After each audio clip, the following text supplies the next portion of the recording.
तो hello everyone, स्वागत है आप सभी का परमार एसएससी पर।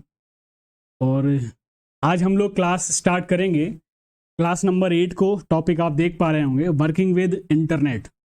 ठीक है ना, जल्दी से क्लास के साथ जुड़ जाएंगे सभी और एक बार कंफर्म करेंगे क्या मेरी वॉइस प्रॉपर आ रही है, सब कुछ क्लियर है। एक बार कंफर्म कर दो। बिल्कुल, मेरी तरफ से सारा कुछ क्लियर है और जल्दी से आ जाइए सभी लोग, क्लास को एक साथ शेयर कर देंगे। और हम लोग आज क्लास स्टार्ट करेंगे, class number 8 of the PC batch, जिसमें हम लोग पढ़ेंगे आज इंटरनेट के रिगार्डिंग जो भी क्वेश्चंस हमारे एग्जाम में पूछे जाते हैं। हालांकि ये जो सेक्शन है काफ़ी ब्रॉड है, ठीक है, लेकिन हमें सिर्फ उतना ही पढ़ना है जितना एग्जाम रिलेवेंट है। सर बाकी वीडियोस क्यों ऑफ हैं? आप जानते हैं कि जितनी भी क्लासेस होती हैं लाइव होती हैं और क्लास खत्म होने के बाद प्राइवेट हो जाती है और अब चली जाती है एप्लीकेशन में। ठीक है ना सर जी, इस प्रकार सीचे चल रही कंप्यूटर में रिस्क लग रहा है। बिल्कुल परेशान होने की ज़रूरत नहीं है, ठीक है। मैं आप सभी को ये यकीन दिला दूं, ये विश्वास दिला दूं, ठीक है। जितना मैं आपको पढ़ाऊंगा, पढ़ाने को तो कंप्यूटर में बहुत सारा कुछ है जो कि आपके दिए हुए टाइम में कंप्लीट भी नहीं हो सकता है, ठीक है। लेकिन जितनी चीज़ें आपसे एग्जाम में पूछी जाएंगी वो प्रॉपर तरीके से हम लोग कंप्लीट कर चुके होंगे, ठीक है। एक स्टूडेंट कमेंट कर रहा था, कहाँ गया, इस बैच के चक्कर में रहा तो फेल होना फिक्स है सीएचएसएल में। नीरज कुमार, ठीक है। नीरज जी, मैं आपको अब हनुमान जी तो हूं नहीं, ठीक है ना, सीना चीर के दिखा दूं। बात समझ में आ रही होगी आप सभी को। लेकिन मतलब आप एक बार लास्ट तक बने रहिए। देखिए, पढ़ने को तो डेली क्लासेस कराइए, सारा कुछ कराइए, फिर भी बहुत कम है। मैं सिर्फ आपको उतना देना चाहता हूं जितना आपका एग्जाम पर्सपेक्टिव से बहुत ही ज्यादा इंपॉर्टेंट है। बस इतनी बात मेरी नोट कर लीजिए। और बाकी हम जब मिलेंगे, जब आपका मेंस हो जाएगा और जब आप एग्जाम हॉल से बाहर निकलेंगे और एक व्हाट्सएप पे जो सर का क्वेरी नंबर है उस पर आप जब शेयर करेंगे या कमेंट में शेयर करेंगे, तब मैं अपने आप को मानूंगा और आप भी इस चीज को समझेंगे। Sir Saturday Sunday class of थी क्या? बिल्कुल, सैटरडे संडे को क्लास ऑफ थी, ठीक है। चलिए, आज हम लोग क्लास नंबर 8 करने वाले हैं, वर्किंग विद इंटरनेट। चलिए, एक बार सभी का स्वागत है पुनः। एक बार भाई क्लास के साथ सभी लोग शेयर कर दो एक बार जल्दी से। जो लोग नहीं जुड़ पाए हैं तो वो जुड़ जाएं सभी के साथ। अदिति शर्मा, नहीं होता उस दिन, पता नहीं क्या बात। सर डेली ब्रिज के लिए कर सकते हो? बिल्कुल कर सकते हो। लास्ट 2 क्लासेस हुई हैं या मैंने मिस कर दी? अगर आपने 7 तक देखा होगा तो 7 तक हो चुकी क्लासेस, 8वीं क्लास ये आपकी हो रही है। सर प्रणाम, आजकल आप काम दर्शन कम दे रहे हैं, पढ़ने से ज़्यादा विश्वास जरूरी है जो कुछ स्टूडेंट नहीं कर रहे हैं। अच्छा, हाँ बिल्कुल सही बात है। देखिए, आपके पास पढ़ने के लिए बहुत सारे सब्जेक्ट्स हैं। मैं कंप्यूटर में आपको इतना ज़्यादा वर्डन, इतना ज़्यादा लोड नहीं देना चाहता हूँ जो आप परेशान हो। बात समझ रहे होंगे मेरी बात को, ठीक है ना। चलिए भाई, क्लास को करते हैं start. Welcome to Parmar SSC. और आज हमारी रहने वाली है क्लास नंबर 8, ठीक है। चलो भाई, आ जाएंगे। और जैसा कि आज सर ने शेयर भी किया था, जैसा कि हम लोगों ने रिसेंट में ही 1 मिलियन का जो माइलस्टोन है वो टच किया था, और उसी सिलसिले में सर के घर के बाहर ये हमारे जो कुरियर जो देने आए थे, ठीक है, आप ये बॉक्स देख रहे होंगे। और जब इस बॉक्स को खोला गया, इसमें ये सुंदर सा गोल्डन प्ले बटन निकला, जिसका हम सभी को, आप सभी को बहुत इंतजार था, ठीक है।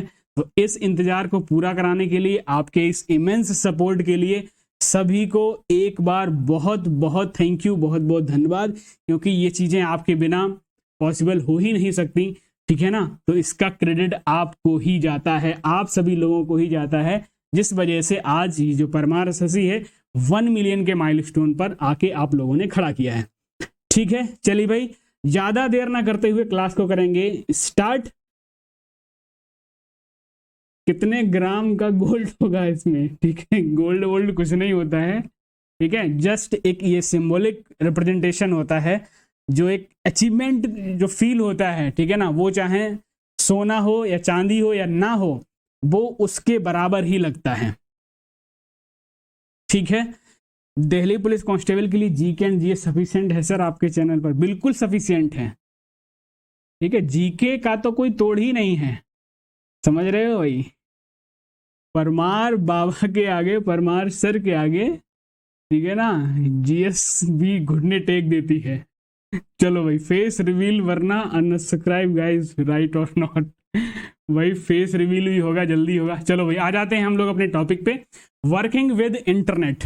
यानी कि अब देखो, मैं आपको यहाँ से कुछ चीजें बता दूं, क्लास को स्टार्ट करने से पहले यहाँ से आपको मैं कुछ चीजें बता दूं, जिसमें क्या रहेगा। देखिए, इंटरनेट, वर्किंग विद इंटरनेट पढ़ने के लिए बहुत कुछ है, ठीक है। लेकिन जो मैं लास्ट जो 2 आपके एग्जाम हुए हैं, जो लास्ट 2 एग्जाम हुए हैं, उन सभी में जो इस सेक्शन यानी कि यूनिट 3 से जो क्वेश्चन पूछे गए हैं, ठीक है, वो मोस्टली आपके वेब ब्राउजर से, ठीक है ना, वेब ब्राउजर से, और थोड़ा बहुत पार्ट टच किया है इंटरनेट के सेक्शन को, जो हम लोग इस वाली क्लास में करने वाले हैं, ठीक है। और ये जो वर्किंग विद इंटरनेट यूनिट का जो रहने वाला है, ये पार्ट 1 रहेगा, ठीक है ना, ये पार्ट 1 रहने वाला है। इसी का अगला पार्ट जो है वो हम लोग अगली क्लास में करेंगे। तो हम जैसा एग्जाम्स का पैटर्न चल रहा है, हमें सिर्फ उसी डायरेक्शन में चीज़ों को गेन अप करना है और आगे बढ़ना है। बात समझ रही है आगे? ठीक है। तो हमारी जो तीसरी यूनिट थी, तीसरी यूनिट में जिक्र किया गया था वर्किंग विद इंटरनेट। अब देखो, इसके अंदर जो टॉपिक्स मेंशन किए गए हैं, web browsing, searching, downloading, uploading, managing email account और ई बैंकिंग, ठीक है ना। यहाँ से हर मोस्ट इंपॉर्टेंट है, इस पर ट्रिपल स्टार बना लो, ठीक है। इस वाले सेक्शन से ये हम दूसरे पार्ट या तीसरे पार्ट में करेंगे, ठीक है। यहाँ से जितने भी क्वेश्चन बन सकते हैं इस वाले पार्ट से, बिल्कुल वही चीजें आपको यहाँ पर रखी हुई मिलेंगी। सिलेबस कब तक खत्म होगा? अपने तय समय से सिलेबस भी खत्म हो जाएगा। मैं ये तय करके चल रहा हूँ कि जो CHSL 18 है आपका, 18 नवंबर को जो मेंस लगा हुआ CHSL का, उससे पहले मैं सिलेबस खत्म करा दूंगा, ठीक है। चलिए, आ जाते हैं इंटरनेट सर्विसेज की बात पर। तो हम बात कर रहे हैं इंटरनेट की, ठीक है। तो इंटरनेट बेसिकली है क्या? सबसे पहले हम जान लेते हैं कि इंटरनेट बेसिकली है क्या। इंटरनेट को बोलते हो आप इंटरकनेक्टेड नेटवर्क। ये एक ऐसा नेटवर्क है जिसमें तमाम सारी डिवाइसेस, तमाम सारे website, web browser, mobile, computer, ठीक है, वेबसाइट के थ्रू अपनी इंफॉर्मेशंस को एक जगह से दूसरी जगह तक all over the world share कर सकते हो। ये जो ऐसा जो नेटवर्क है, दैट वन इज इंटरनेट। बात आ गई समझ में? ठीक है ना। चलिए जान लेते हैं भाई इंटरनेट क्या है। It is a computer based world wide information network. It is the network of computers connected with one and other over the world. यानी कि अगर हम इंटरनेट की बात करते हैं, चाहे हम कंप्यूटर को कनेक्ट कर लें, हमने कंप्यूटर को कनेक्ट कर लिया, हमने मोबाइल को कनेक्ट कर लिया, हमने लैपटॉप को कनेक्ट कर लिया, ठीक है, हमने तमाम सारी डिवाइसेस को कनेक्ट कर लिया, जैसे आपका राउटर हो गया, ठीक है, जैसे आपका सर्वर हो गया, वेबसाइट हो गया, ठीक है, वेब पेज हो गया। जब ये सब एक दूसरे के साथ आपस में इंटरलिंक्ड होकर इंफॉर्मेशन को एक दूसरे के साथ शेयर करते हैं, वही जो हमारा जो जाल बन के तैयार होता है, यही हमें बताता है कि इंटरनेट, ठीक है। SSC सीजीएल 2025, अरे भाई 25 की काहे चिंता कर रहे हो? अभी जो पढ़ाया जा रहा है उस पर ध्यान दो कि 2025 कब होगा। अभी 18 मेंस के लिए तैयारी कराई जा रही है और आप हो कि मतलब 2025 में पढ़े हुए हो और इतने सारे कमेंट किए जा रहे हो, हारे का सहारा बाबा श्याम। बाबा श्याम सिर्फ उतना ही काम कर सकते हैं जितना वो कर सकते हैं, ठीक है, बाकी सब काम आपको ही करना पड़ेगा। बाबा वहां कॉपी पेस्ट करने नहीं आएंगे, ना आपके दिमाग में रख देंगे। आप अगर पढ़ोगे तभी एग्जाम में लिख पे आ पाओगे। डिस्ट्रक्शन की बात क्रिएट करते हैं, पढ़ना हो पढ़ो वरना निकल लो शांति से। इंटरनेट इज ए कंप्यूटर, बात समझ गए होगे कि इंटरनेट जो है वो तमाम सारी डिवाइसेस का एक ऐसा कनेक्शन नेटवर्क एस्टेब्लिशमेंट होता है जहां से तमाम सारी इंफॉर्मेशंस को एक दूसरे के साथ शेयर किया जा सकता है, ठीक है ना। अगर आप देख रहे होगे, जैसा कि सपोज दैट ये सिस्टम, दूसरा सिस्टम, तीसरा सिस्टम, चौथा सिस्टम, पांचवा सिस्टम, ये तमाम सभी एक दूसरे के साथ वेब एप्लीकेशंस के थ्रू, चाहे वो ईमेल हो, सोशल नेटवर्क्स हो, और भी बिजनेस वर्किंग साइट्स होती हैं जिसके थ्रू आप इंफॉर्मेशन को शेयर कर पाते हो, वही सब कुछ मिला के ही आपका एक इंटरनेट कहलाता है। ठीक है, चलिए अगर हम इंटरनेट की इवोल्यूशन की बात करें कि इंटरनेट का इजाद कैसे हुआ, भाई लोगों को जरूरत पड़ी कि सपोज दैट हमारा एक ये ऑर्गेनाइजेशन है और यहां से, या फिर एक ये ए प्लेस है, ये बी प्लेस है, और इंफॉर्मेशन को हम बिना जाए कैसे वहां पर भेजें, यही जरूरत पड़ी होगी, तभी तो इसका इजाद हुआ। तो जो सबसे पहले यूज किया गया था उसका नाम था आरपानेट। जो सबसे पहले यूज किया गया था वो था आरपानेट। किसके द्वारा यूज किया गया? ये यूएस की जो डिफेंस मिनिस्ट्री थी उसके द्वारा अपने ही इंटरनल ऑर्गेनाइजेशन में इंफॉर्मेशन को एक दूसरे को शेयर करने के लिए इसका इस्तेमाल किया गया था।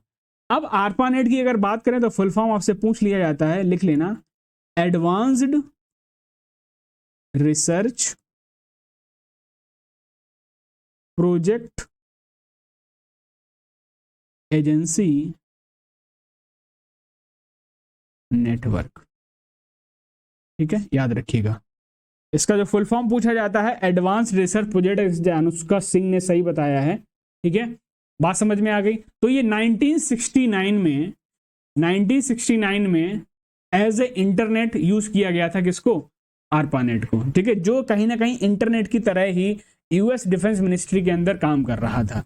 फिर धीरे धीरे चीजों में अपग्रेडेशन हुआ। आज आप इस दौर में देखते हो कि जरा सा क्लिक करते हो आप, ठीक है, तुरंत आपके पास फाइल आ जाती है। अभी हम आगे पढ़ेंगे कि इंटरनेट हमारा काम भी कैसे करता है। ठीक है, चलिए भाई आते हैं, अगर हम बात करते हैं फादर ऑफ इंटरनेट की, जल्दी से कमेंट में बताएंगे कि इंटरनेट के फादर कौन है। ये जो पिक देख पा रहे होंगे आप, जल्दी से बताओ ये कौन है।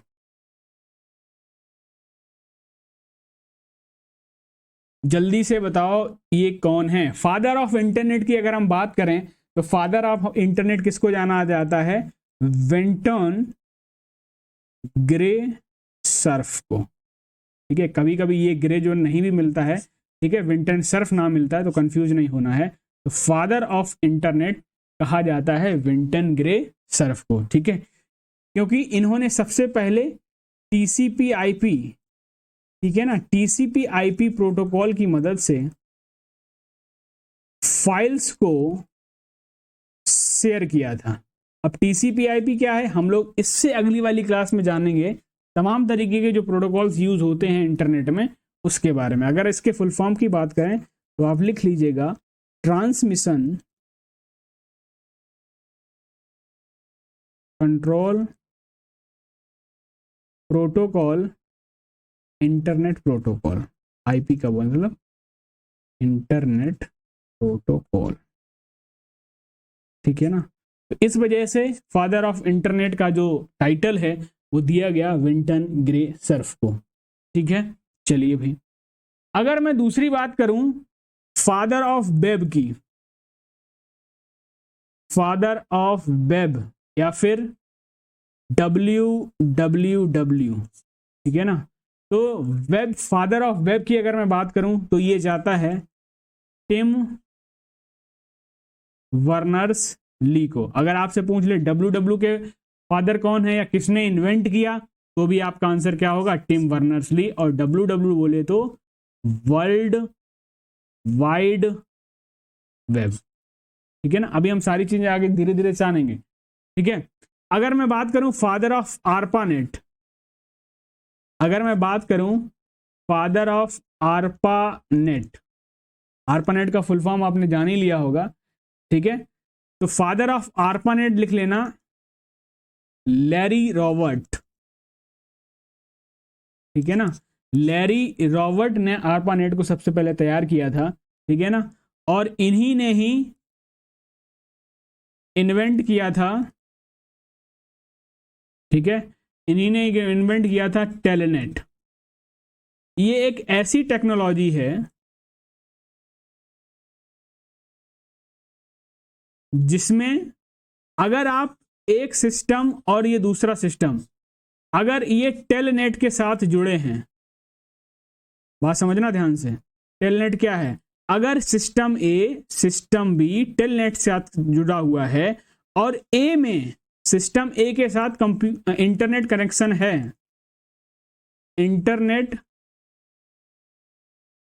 कनेक्शन इसके पास है और इसके पास नहीं है, तो टेलनेट की मदद से ये सिस्टम बी भी इंटरनेट का यूज कर सकेगा।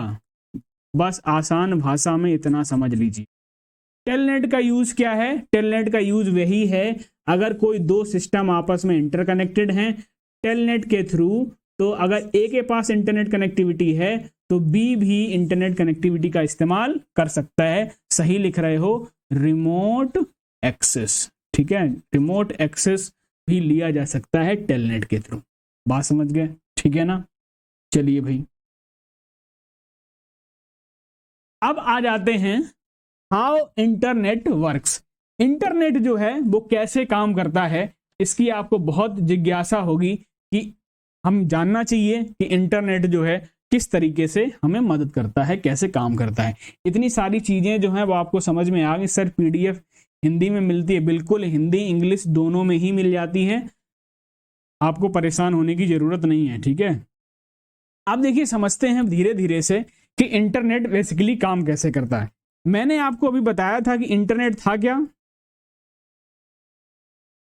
मैंने आपको अभी बताया था कि इंटरनेट बेसिकली क्या है। इंटरनेट जो है तमाम सारी डिवाइसेस का एक दूसरे के साथ कनेक्शन होना और इंफॉर्मेशंस को शेयर करना ही क्या कहलाता है? इंटरनेट, यानी कि इंटरकनेक्टेड नेटवर्क। ठीक है, जो क्या करता है, it allow files to share, यानी कि जितनी भी आपकी फाइल्स हैं, चाहे वो फाइल इमेज फाइल हो सकती है, ठीक है, वो फाइल आपकी ऑडियो फाइल हो सकती है, वो फाइल आपकी वीडियो फाइल हो सकती है, वो फाइल आपकी टेक्स्ट फाइल हो सकती है, कैसी भी फाइल हो, इन सारी फाइल्स को एक दूसरे के साथ शेयर कर पाना ही कहलाता है हमारा इंटरकनेक्टेड नेटवर्क। अब ये काम कैसे करता है? जो भी आप इंटरनेट से एक्सेस कर पाते हो, ये कहां से आ जाता है आपके पास, उसकी भी जानकारी करेंगे। तो देखो, एक वर्ड आता है सर्वर,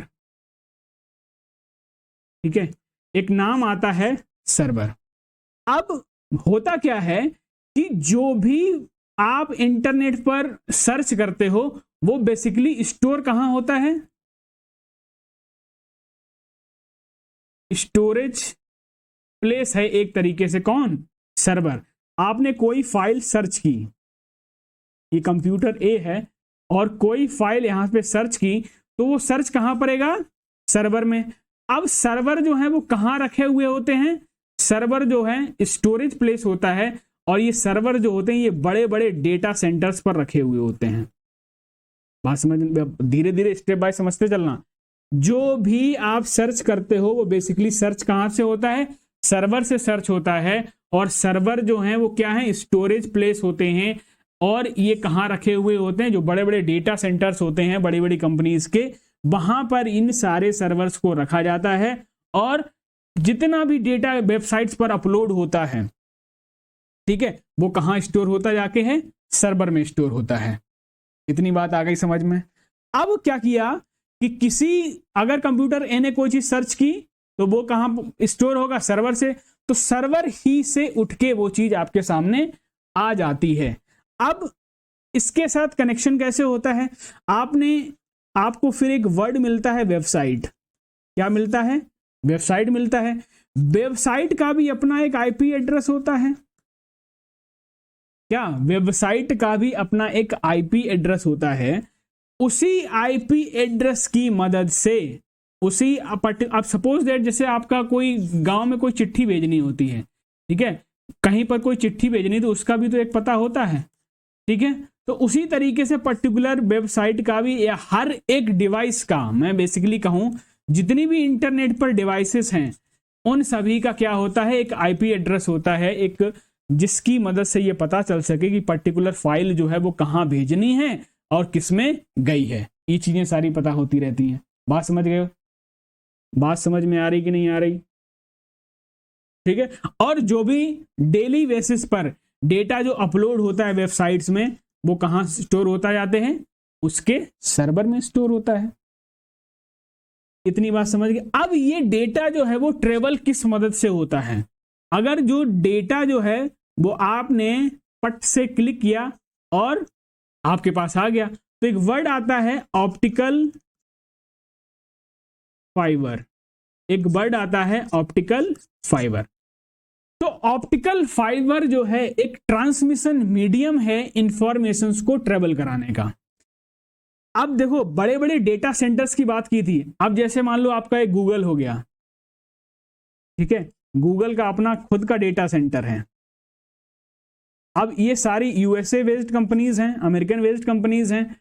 अब इतनी दूर से डेटा को ट्रेवल कराना, यानी कि इंडिया या अलग अलग कंट्रीज में ले जाना, कौन काम करता है? तो ऑप्टिकल फाइबर्स बिछाई जाती हैं। अब जैसे मान लो अलग अलग कॉन्टिनेंट्स हैं, जहां पर पानी होगा तो पानी के नीचे होंगी, जहां पर जमीन आ जाएगी तो जमीन के नीचे होंगी। तो ये ऑप्टिकल फाइबर ही बिछी हुई है, यानी कि ऑप्टिकल फाइबर्स का पूरा जाल बिछा हुआ है ऑल ओवर द वर्ल्ड, और उसी की मदद से इंफॉर्मेशन पहुंचती हैं। आप जानते हो कि लाइट की जो स्पीड है, ठीक है ना, 3 लाख मीटर पर सेकंड के आसपास होती है। बात समझ रहे हो? तो इसका मतलब क्या हुआ कि डेटा को अगर इसी ऑप्टिकल फाइबर की मदद से सेंड किया जाए तो काफी स्पीड के साथ डेटा जो है वो ट्रांसफर हो सकता है। अब ये ट्रांसफर कैसे हुआ? सपोज दैट कोई एक डेटा सेंटर बना है आपका यूएसए में, और यहां से ऑप्टिकल फाइबर केबल बिछाई गई, यहां से ऑप्टिकल फाइबर केबल बिछाई गई और ये आ गई इंडिया में, ठीक है। तो ये डेटा से ये जो ऑप्टिकल फाइबर एक लोगों ने बिछाई है, ठीक है, ये मान लो टीयर 1 की कंपनी हो गई, और इंडिया में आते आते यहां पर फिर टीयर 2 हो गया, फिर यही मान लो ये लोग डिस्ट्रीब्यूट कर दें, और यही जो इंटरनेट प्रोवाइड कराते हैं इनको बोलते हैं आईएसपी, इंटरनेट सर्विस प्रोवाइडर, ठीक है। मैं सिर्फ आपको यहां पर नोट्स बनाने की जरूरत, बस मैं आपको एक इंटरव्यू दे रहा हूं, एक इंट्रो दे रहा हूं, ताकि आपको पता चल जाए कि डेटा को हम लोग कैसे एक दूसरे के साथ रिसीव कर पाते हैं। तो जैसे सपोज दैट इंडिया में आपका जियो हो गया, एयरटेल हो गया, बीएसएनएल हो गया, तो ये सारी की सारी कंपनीज हैं क्या, इंटरनेट प्रोवाइड कराती हैं। तो वो इंटरनेट जो प्रोवाइड करा रही हैं, तो जो मल्टीनेशनल कंपनीज हैं जिसने ऑप्टिकल फाइबर इंडिया तक लाई है, तो अब ये कंपनीज क्या करती हैं, अपनी अलग अलग ऑप्टिकल फाइबर्स जो हैं वो अलग अलग पार्ट में बिछाती हैं। अब आप कैसे डेटा रिसीव करते हो, उस मुद्दे पे आ जाते हैं। अब ये मान लो ये आपका फोन है, ये आप हैं, और ये आप चला रहे हो अपना फोन। अब फोन में कैसे आपकी इंटरनेट वर्क करता है? तो जैसे ऑप्टिकल फाइबर जो है किसी एक प्लेस पर ऑप्टिकल फाइबर कनेक्शन यहां तक है, और यहां पर आपके घर के आसपास आप देखते हो टावर जो है लगे हुए तो होते हैं 2 किलोमीटर, 7 किलोमीटर, 3 किलोमीटर, अलग अलग रेंज के हिसाब से। तो ये जो ऑप्टिकल केबल होती है ये डायरेक्ट कनेक्ट होती है किसके साथ? टावर के साथ। अब इस टावर से अलग अलग रेज निकलती हैं, और उन रेज को कहा जाता है इलेक्ट्रोमैग्नेटिक वेव्स, और इन्हीं इलेक्ट्रोमैग्नेटिक वेव्स की मदद से आपका जो डेटा है ट्रांसफर हो जाता है आपके फोन में। जो भी आप सर्च करते हो किसी पर्टिकुलर साइट से, आपने सपोज दैट आपने मोबाइल एड्रेस, उसका एक आईपी एड्रेस था, और आप एक वेबसाइट पर गए, और वेबसाइट पर किसकी मदद से जाओगे? वेब ब्राउजर की मदद से जाओगे। सारी चीजें आगे मिलेंगी, अभी मैं बस शॉर्ट में बता रहा हूं। एक वेब ब्राउजर की मदद से आप एक वेबसाइट पे गए, वेबसाइट का भी अपना एक आईपी एड्रेस होता है। जो भी चीजें आपने सर्च करी, तुरंत ये वेबसाइट, इसका आईपी एड्रेस, जो भी इसके सर्वर पर चीजें सेव होंगी उस आईपी एड्रेस से रिलेटेड, उसी को ये खोजना क्या कर देगा? प्रारंभ कर देगा। और जैसे ही सेम आईपी एड्रेस मैच हुआ, तुरंत आपकी इस वेबसाइट पर चीजों को डिस्प्ले कर देता है। आप फटाक से देखते हो, कोई भी इमेज फाइल, वीडियो फाइल, सारी की सारी चीजें जो हैं वो आप लोग डाउनलोड कर सकते हो। बात आ गई समझ में कि नहीं आ गई? इतनी सारी चीजें जो हैं वो आपको समझ में आ गया होगा, ठीक है। जहां जैसे जो भी टावर लगा होगा उस टावर के पास कोई ना कोई ऑप्टिकल फाइबर केबल होती है, उसी की मदद से आप इंटरनेट एक्सेस करवाते हो। और जो इंटरनेट देता है, प्रोवाइड कराता है, उसको क्या बोलते हो आप? आईएसपी बोलते हो, इंटरनेट सर्विस प्रोवाइडर बोलते हो, ठीक है। अब देखो थोड़ा सा एक चीज और जान लेते हैं। मैंने बात करी वेबसाइट की, मैंने बात करी वेबसाइट की। अब वेबसाइट का भी अपना एक अलग अलग नाम होता है, ठीक है। और उसी नाम को हम लोग कहते हैं डोमेन। जो जैसे मान लो फोन नंबर्स होते हैं, ठीक है ना, तो फोन नंबर जो एक बार असाइन हो गया वो किसी को दूसरा असाइन नहीं होता है, बात समझ रहे हो? तो इसी तरीके से वेबसाइट का भी होता है। जिस किसी ने अपने नाम पर कोई वेबसाइट एड्रेस करवा ली, जिस डोमेन से एड्रेस करवा ली, वो एड्रेस, वो वेबसाइट कोई दूसरा फिर रजिस्टर नहीं करा सकता है, ठीक है। जैसे मैंने कहा www.parmaracademy.com, ठीक है। ये हमारी क्या है? वेबसाइट का नाम है, यानी कि ये डोमेन है और इसका अपना एक क्या होगा? आईपी एड्रेस होगा, ठीक है। अब ये जो डोमेन प्रोवाइड कराने का जो काम करता है उसको बोलते हैं डीएनएस। इंपॉर्टेंट है, नोट कर लेना। क्या होता है डीएनएस? Domain name system. क्या नाम होता है? Domain name system. अब इस डोमेन नेम सिस्टम को प्रोवाइड करने का काम जो है एक संस्था देखती है जिसको बोलते हैं आईकैन। क्या बोलते हैं? आईकैन। आईकैन का फुल फॉर्म क्या हो जाएगा? Internet corporation. भाई एक दूसरे में फिर होड़ हो जाएगी अगर कोई इसको रेगुलेट नहीं करेगा। इस नाम पर हम भी कर लें, आप देखते हो कि हर एक कंपनी का अपना एक ट्रेडमार्क होता है, तो उसी तरीके से internet corporation for assigned names and numbers, ठीक है ना। डीएनएस को ऑपरेट कौन करता है? आईकैन करती है, जिसकी मदद से पर्टिकुलर पीपल को उसके नाम के अकॉर्डिंग उसका अपना एक डोमेन दे दिया जाता है, जिससे कि किसी भी पर्सन को उससे रिलेटेड इंफॉर्मेशन ढूंढने में आसानी रहे। अगर मोबाइल नंबर असाइन ना कराया जाए तो आप कैसे मोबाइल नंबर डायल करते हैं? किसी भी व्यक्ति का एक फिक्स मोबाइल नंबर हो गया ना, उसी तरीके से यहां पर भी हो जाता है। इतनी बात हुई समझ में? ठीक है ना। चलिए भाई, तो उम्मीद करते हैं कि इंटरनेट किस तरीके से काम करता है। बाकी इसमें और सारी चीजें हैं जो इम्पोर्टेंट हैं, वो मैं आपको डिस्कस करवा देता हूं, ठीक है। चलिए, अच्छा यहां तक आप लोग समझ गए होंगे। जल्दी से एक बार कमेंट करोगे सर थोड़ा क्लियर लिखा करिए। अच्छा हाँ ठीक है भाई, ध्यान रखेंगे। एक्चुअली क्या है, थोड़ा सा ये जो सिस्टम जो है मैंने पहली बार यूज़ किया है। इससे पहले जो हमारी क्लासेस होती थी वो डिजिटल बोर्ड पे हुआ करती थी, ठीक है। आप जाके पिछली क्लासेस को देख भी सकते हो, ठीक। तो थोड़ा सा रिदम बनेगा, मैं पूरी कोशिश करता हूँ कि थोड़ा प्रॉपर लिखा जाए। चलिए आ जाओ भाई, आगे आगे आगे। चलिए अब हम कुछ बात जान लेते हैं कि जो इंटरनेट से रिलेटेड जो कुछ टर्म्स आते हैं उसे से रिलेटेड डायरेक्टली क्वेश्चन पूछ लिए गए हैं, तो हम लोग लास्ट में उन क्वेश्चंस को भी देख लेंगे। जी सर समझ आ गया, yes sir, all done, all clear, very good, ठीक। चलिए अब हम बात करते हैं कुछ ऐसे टर्म्स की जिन टर्म से रिलेटेड कोई क्वेश्चन पूछे गए हैं। जैसे पहला टर्म आता है इंट्रानेट। क्या है intranet?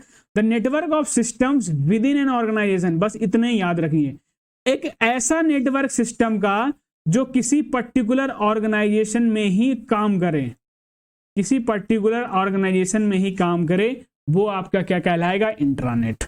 Not able to exist by outsider organisation, यानी कि किसी बाहरी संगठन यानी कि किसी बाहरी कंपनी के द्वारा उस ऑर्गेनाइजेशन में कोई भी हस्तक्षेप नहीं हो, तो वो कहलाएगा आपका इंट्रानेट, ठीक है।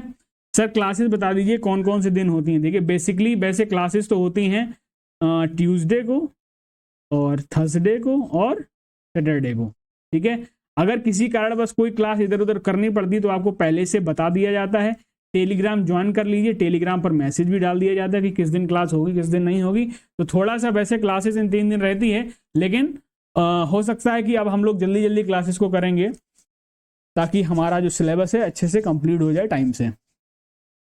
चलिए भाई, तो इंटरनेट समझ गए आप। जैसे कैंपस के अंदर कोई भी कॉर्पोरेट नेटवर्क है जो उसी ऑर्गेनाइजेशन में काम कर रहा है, दैट वन इज इंटरनेट। आगे आते हैं एक्स्ट्रानेट की। अगर हम बात करें तो एक्स्ट्रानेट क्या है? The organisation gives permission to outsider another organization to access their data. This is possible through extranet.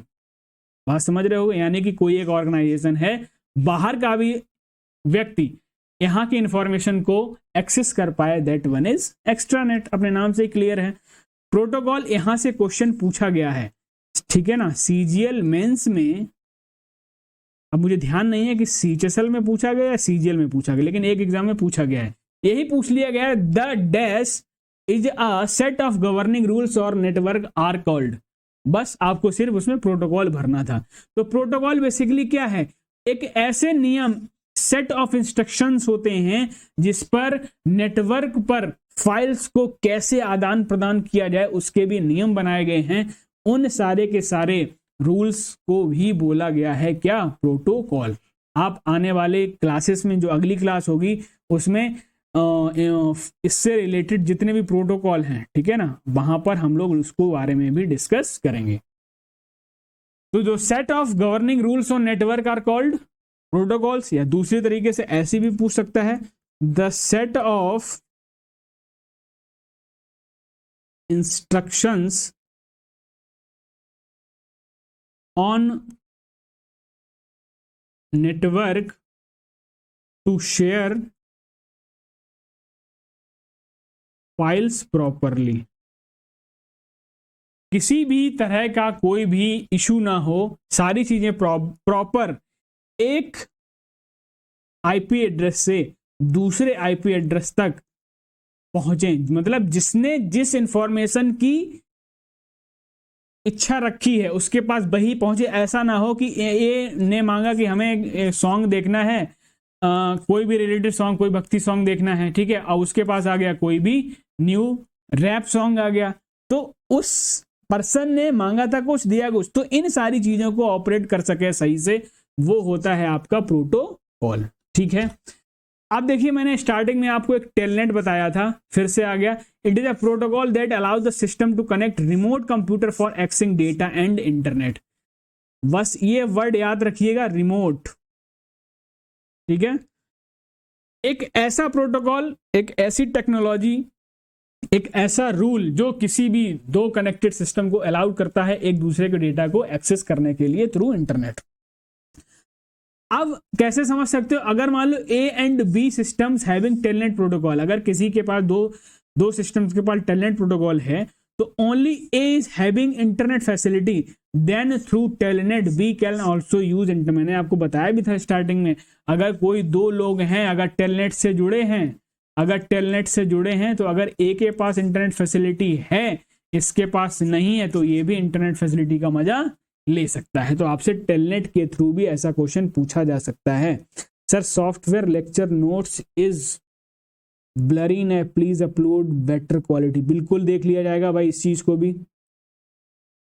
Sir, लगता है आज तो आपको क्लास की याद आ गई, आएगी, ऐसी याद आएगी, ठीक है। चलो भाई, सारी चीजों को आपको हम लोग मिस्टर होमो सैम्पियंस, अरे वाह क्या नाम रखे हो। चलो अगला देखो, आता है आपका world wide web. World wide web ये क्या है? एक ये ऐसा सिस्टम है जहां पर तमाम सारे डॉक्यूमेंट्स को एक जगह हाइपर टेक्स्ट कर दिया जाता है ताकि कोई भी व्यक्ति इंटरनेट पर उस इंफॉर्मेशन को एक्सेस कर पाए। अब भाई, कोई भी इंफॉर्मेशन शेयर की जाती है, कोई भी इंफॉर्मेशन लिखी जाती है, वो कहां लिखी जाती है? वेब पेज पे लिखी जाती है। किस पर लिखी जाती है? वेब पेज पे लिखी जाती है। अब इन्हीं तमाम सारे वेब पेज को मिला कर क्या बनती है? आपकी वेबसाइट बनती है। और वो वेबसाइट किस पर गवर्न होगी, किस पर रन करेगी? यानी कि उसके लिए एक वर्ल्ड वाइड वेब, उसके लिए भी एक सिस्टम चाहिए होता है जहां पर सारी की सारी इंफॉर्मेशंस को एक दूसरे में हाइपर टेक्स्ट के फॉर्म में इंटरलिंक्ड कर दिया जाता है ताकि इंटरनेट पर आसानी से उनको एक्सेस किया जा सके, ठीक है। Hypertext is one of the method of presenting information in which certain items are highlighted. ये भी बात समझ रहे होगे, एक ऐसा मेथड होता है जहां पर पर्टिकुलर आइटम्स को, देखो आप जब वेब पेज को देखते हो, ठीक है ना, तो अब वेब पेज, अब जल्दी से क्वेश्चन बताओ, एक क्वेश्चन बताओ कि वेब पेज को किस लैंग्वेज में लिखा जाता है। ऑप्शन है, ऑप्शन में नहीं दूंगा, आंसर बताओ जल्दी से, ठीक है। वेब पेज को हम लोग किस लैंग्वेज में लिख सकते हैं, किस लैंग्वेज में लिखा जाता है, जल्दी से बताएंगे इसका आंसर, बताओ भाई जल्दी से। बिल्कुल सबसे पहला जवाब आया है देव सिंह का, HTML। नोट कर लो इस चीज को, जितने भी वेब पेज होते हैं वो किस पर लिखे जाते हैं, HTML पे। अब जल्दी से इसका फुल फॉर्म भी बता दो, hyper text markup language. Clear हुई बात? बिल्कुल। अक्षित ठाकुर सारी चीजें बताएंगे, परेशान नहीं होना, आने तो दो, पहुंचने दो उन सब चीजों पे, ठीक है। वेब पेज जो है वो किसकी मदद से बनते हैं, HTML की मदद से बनते हैं, और ये होता है hyper text markup language. World wide web समझ में आ गया, क्या बताया था मैंने, इसके फादर कौन है, टिम बर्नर्स ली। कौन है, टिम बर्नर्स ली। सबसे, और इसको कब इंट्रोड्यूस किया गया, ये भी क्वेश्चन पूछ लिया जाता है कभी कभी, इसको कब इंट्रोड्यूस किया गया, इसको इंट्रोड्यूस किया गया था 1989 में। 1989 में इसको बना, सॉरी इंट्रोड्यूस नहीं, इसको इन्वेंट कब किया गया था, बना के तैयार किया गया 1989 में, ठीक है। और पहली बार इसको इंट्रोड्यूस किया गया था 1993 में। फादर कौन, टिम बर्नर्स ली। चलिए भाई देखो इसमें देख भी लेते हैं, फादर कौन हो गए आपके, टिम, कई बार मैंने बताया है और आपका रिवीजन भी होता चलेगा। कब लॉन्च हुआ था, 1993 में लॉन्च हुआ, और इन्वेंट कब हुआ, दोनों में फर्क है, ठीक है ना, 1989 में बनकर ये तैयार हुआ। अब देखो जहां पर WW हम बात करते हैं, world wide web, full form याद कर लेना, वहीं आपसे एक फुल फॉर्म पूछ लिया जाता है W3C। ऐसा ही लिखा हुआ मिलेगा, आपसे कहेगा W3C का फुल फॉर्म बताओ, है कोई, माइकलाल W3C का फुल फॉर्म बता दे, जल्दी से बताओ भाई, है कोई, साहिल 1989। ओके, कितने टाइम क्लास हो गए, ठीक ठीक, कौन फादर कितने, ठीक है बिल्कुल। अनुष्का सिंह ने सही जवाब दिया। वर्ल्ड वाइड वेब, देखो इसका जो फुल फॉर्म अगर आपसे पूछेगा तो जो W3 लिखा है ना, इसका मतलब है WWW और उसके बाद में C। अब जब इन 3 W का मतलब हम लोग जान चुके हैं, क्या, एक तो वर्ल्ड, एक तो वाइड, और एक तो वेब, बस इस C का मतलब जानना है, उस C का मतलब है कंसोर्टियम, ठीक है। ये फुल फॉर्म आपको याद करनी है, कभी कभी पूछ ली जाती है। World wide web consortium, Anushka Singh बिल्कुल सही जवाब दिया। वर्ल्ड 3G नहीं होगा ना, 3C। अब इसका काम क्या होता है, ठीक है ना, इसका काम क्या होगा, इसका फंक्शन क्या होता है W3C का। अब देखिए ये क्या काम करता है, ये एक ऐसी ऑर्गेनाइजेशन है, ये एक ऐसी ऑर्गेनाइजेशन है जो WWW के जो स्टैंडर्ड हैं इसको और डेवलप करने के,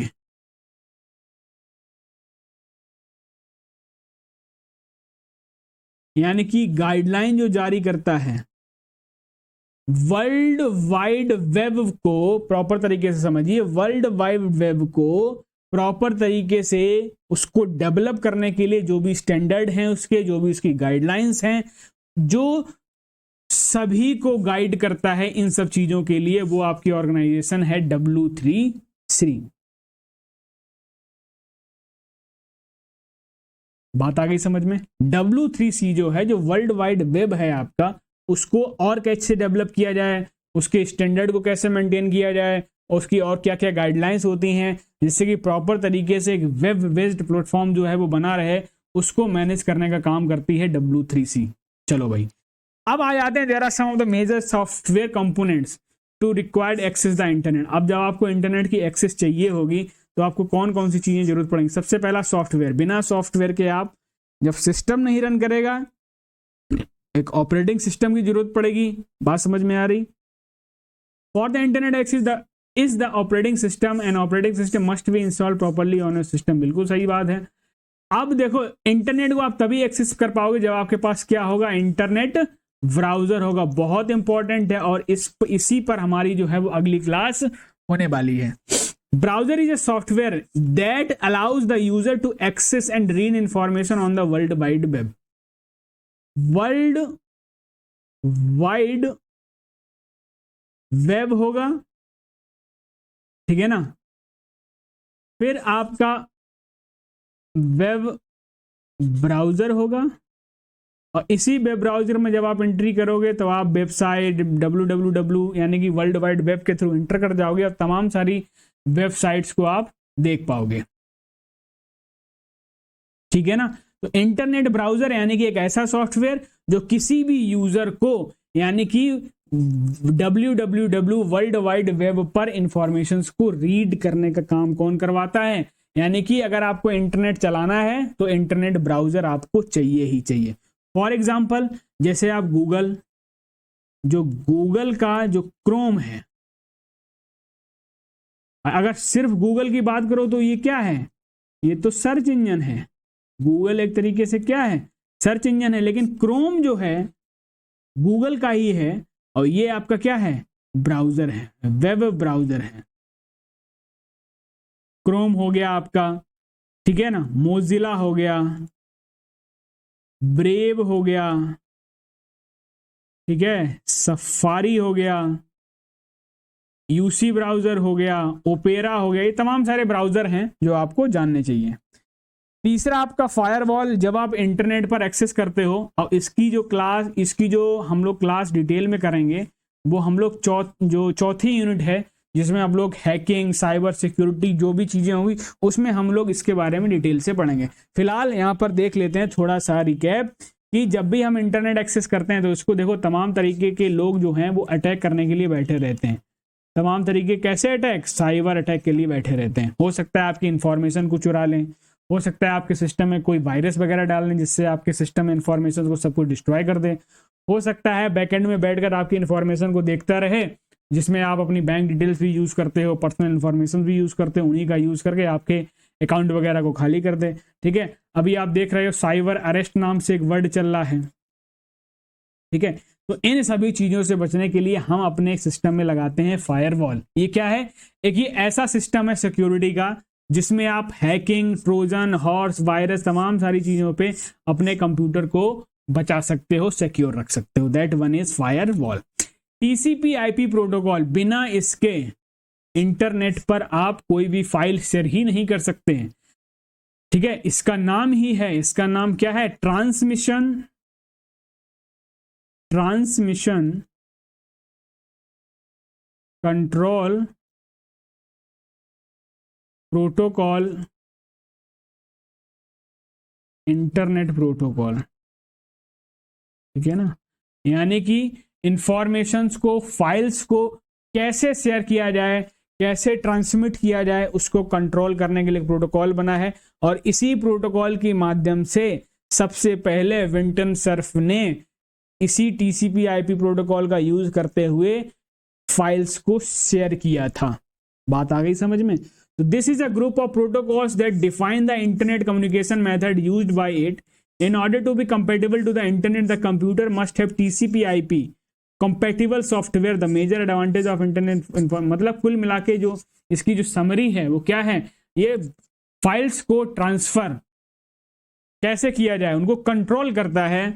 कौन सा? TCP/IP protocol, transmission control protocol internet. बिल्कुल जोया राजपूत सही है। उसके बाद आपको एक ISP भी चाहिए होगा। मैंने आपको स्टार्टिंग में बताया था ISP बोले तो इंटरनेट सर्विस प्रोवाइडर, यानी कि जो आपको इंटरनेट की सुविधाएं प्रदान करता है। फॉर एग्जांपल आपका इस समय जियो हो गया, एयरटेल हो गया, बहुत जल्दी आपकी स्टारलिंक भी आने वाली है, ठीक है, और परमिशन मिल चुकी है। और स्टारलिंक भी जो है वो बहुत ही जल्द आने वाली है। Internet service provider which connect us to internet and charges amount for its services, हमको कनेक्ट इंटरनेट की सेवा देती है, बदले में हमसे पैसे लेती है, जो आप रिचार्ज कराते हो एमबी मिलती हैं, ठीक है ना, वही सेम वो ही है आपका क्या, ISP. ISP has computers called servers which have remained permanently connected to the other computer on the net. ISP provides username and password to connect the internet. जैसे मैं ये क्लास ले रहा हूँ, ठीक है, तो मैंने एक ISP का इंटरनेट लिया हुआ है, उसी की मदद से आप इस क्लास को देख पा रहे हो। अगर ISP अभी डिस्कनेक्ट हो जाए, अपनी सेवाएं देना बंद कर दे, तो आपकी क्लास अभी क्या हो जाएगी, डिस्कनेक्ट हो जाएगी। बात समझ गए हो? तो ISP क्या करता है, इंटरनेट सर्विस प्रोवाइडर, अपने नाम से ही क्लियर है। आगे देखिएगा, आगे देखो, अब तो इसकी जरूरत नहीं पड़ती है, लेकिन पहले इसकी जरूरत पड़ा करती थी। हो सकता है क्वेश्चन यहां से पूछ लिया जाए। मॉडेम क्या करता है, आपके कंप्यूटर को कंप्यूटर सिस्टम से नेटवर्क को ज्वाइन करने का काम करता है वाया था टेलीफोन लाइंस। जो पहले टेलीफोन लाइन हुआ करती थी, उनके माध्यम से अगर आप मॉडेम का यूज करते हो, तो मॉडेम के यूज से ही आप इंटरनेट में एक्सेस कर पाओगे। अब मॉडेम का फुल फॉर्म क्या होता है, मॉड्यूलेटर और डीमॉड्यूलेटर होता है। क्या होता है, मॉड्यूलेटर एंड डीमॉड्यूलेटर। अब देखो इस डिवाइस की जरूरत क्यों पड़ी। अब बेसिकली ये डिवाइस क्या करती है, ये डिवाइस जो है वो एनालॉग सिग्नल्स को डिजिटल सिग्नल में और डिजिटल सिग्नल को एनालॉग सिग्नल में चेंज करने का काम करती है। कौन, मॉडेम। तो जब एनालॉग से डिजिटल में हो रहा होगा तो मॉड्यूलेटर हो रहा होगा, और जब डिजिटल से एनालॉग हो रहा होगा तो डीमॉड्यूलेशन हो रहा होगा। यानी कि सपोज दैट ये आपका सिस्टम है और ये किससे कनेक्ट है, ये आपका सिस्टम है और सिस्टम कनेक्ट है आपका मॉडेम से, ये आपकी टेलीफोन लाइन है। आप कोई भी इंफॉर्मेशन आपने सर्च किया, तो ये जब इस सर्वर से मॉडेम के थ्रू आपके सिस्टम पर आएगा, तो पहले तो एनालॉग था, कंप्यूटर समझता है डिजिटल सिग्नल, यानी कि 0 1 2 3 बाइनरी लैंग्वेज को ही समझता है, ठीक है। तो यहां से यहां तक जो सिग्नल चेंज हुआ वो आपका मॉड्यूलेशन हो गया, और वापस से फिर से जब कोई इंफॉर्मेशन आप अपने सिस्टम से दूसरे एंड पर शेयर करते हो, तो वो फिर क्या कर देगा, डीमॉड्यूलेशन कर देगा, यानी कि डिजिटल टू एनालॉग कर देगा, ठीक है, बिल्कुल। अब देखो मॉड्यूलेशन क्या है, a technique by which digital signal is converted into its analog is form of known है। मैंने शायद उल्टा बता दिया, ठीक है ना, ध्यान रख देना भाई। डिजिटल से एनालॉग आपका कहलाता है मॉड्यूलेशन, ठीक है। डिजिटल से एनालॉग मॉड्यूलेशन, और डीमॉड्यूलेशन क्या होगा, एनालॉग टू डिजिटल, मतलब कि एनालॉग से बदल दे किसमें, डिजिटल में, तो ये कहलाएगा डीमॉड्यूलेशन। क्या कहलाएगा, डीमॉड्यूलेशन। बात आ गई समझ में, क्लियर है, ठीक है ना। हाँ, मॉड्यूलेशन डिमॉड्यूलेशन आपको समझ में आ गया। अब देखो कुछ और एलिमेंट समझ लेते हैं जब हम वेबसाइट पर जाते हैं, यानी कि जब हम वेब में एंट्री करते हैं तो वहां पर भी कुछ शब्द आते हैं। जैसा पहला आया आपका वेब ब्राउजर, यानी कि जो इंटरनेट ब्राउजर था वही। अब web browser is a program that helps the user to navigate the world wide web, यानी कि वर्ल्ड वाइड वेब में किसी भी सिस्टम के थ्रू अगर आप एक्सेस कर पाते हो तो आपको एक वेब ब्राउजर तो चाहिए ही चाहिए, यानी कि इंटरनेट एक्सेस करने के लिए। दूसरा web pages an electronic document written in computer language called HTML, बिल्कुल याद रखिएगा। और वेब पेजेस मैंने बता दिया आपको किस लैंग्वेज की मदद से बनते हैं, HTML की मदद से, यानी कि हाइपर टेक्स्ट मार्कअप लैंग्वेज, ठीक है ना। अगला देखिए वेबसाइट क्या होती है, अगर आपसे पूछ ले तो website is a collection of information stored as web pages. जो वेब पेजेस का कलेक्शन होता है, कई सारे वेब पेजेस को मिलाकर ही क्या बनती है, आपकी एक वेबसाइट बनती है। तमाम तरीके से वेब पेज को मिलाया गया, ठीक है ना। और इन्हीं सारी वेब पेज को जब आप एक साथ देख पाते हो, वही आपकी नजर आती है क्या, वेबसाइट। ठीक है, इतनी चीजें आपको समझ में आ गई होंगी। अब इसके बाद हम लोग बहुत ही इंपॉर्टेंट पार्ट स्टार्ट करने वाले हैं, जो आप देखोगे। ठीक है, अब यहां तक जल्दी से बताओ सारा कुछ क्लियर हुआ कि नहीं हुआ? जल्दी से बताएंगे सभी, जल्दी से बताओ भाई, सारा कुछ क्लियर हुआ?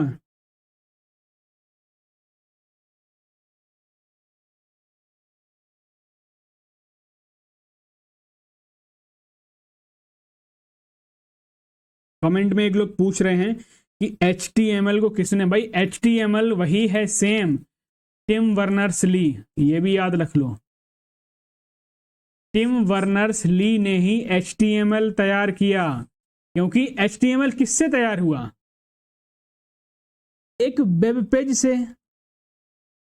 यानी कि जो वेब पेज है वो किससे तैयार हुआ, HTML से।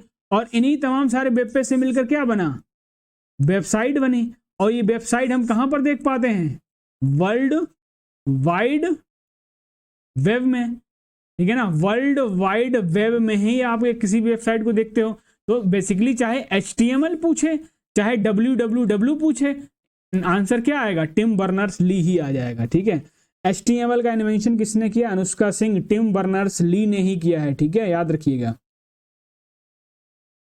Okay, what is the difference between web browser and search engine? देखो, वेब ब्राउजर की मदद से आप सिर्फ, वेब ब्राउजर एक प्लेटफॉर्म है, वेब ब्राउजर क्या है, एक प्लेटफॉर्म है। जैसे YouTube क्या है, YouTube क्या एक ऐसा प्लेटफॉर्म है जहां तमाम सारे इंफॉर्मेशन को आप वीडियो के फॉर्म में देखते हो।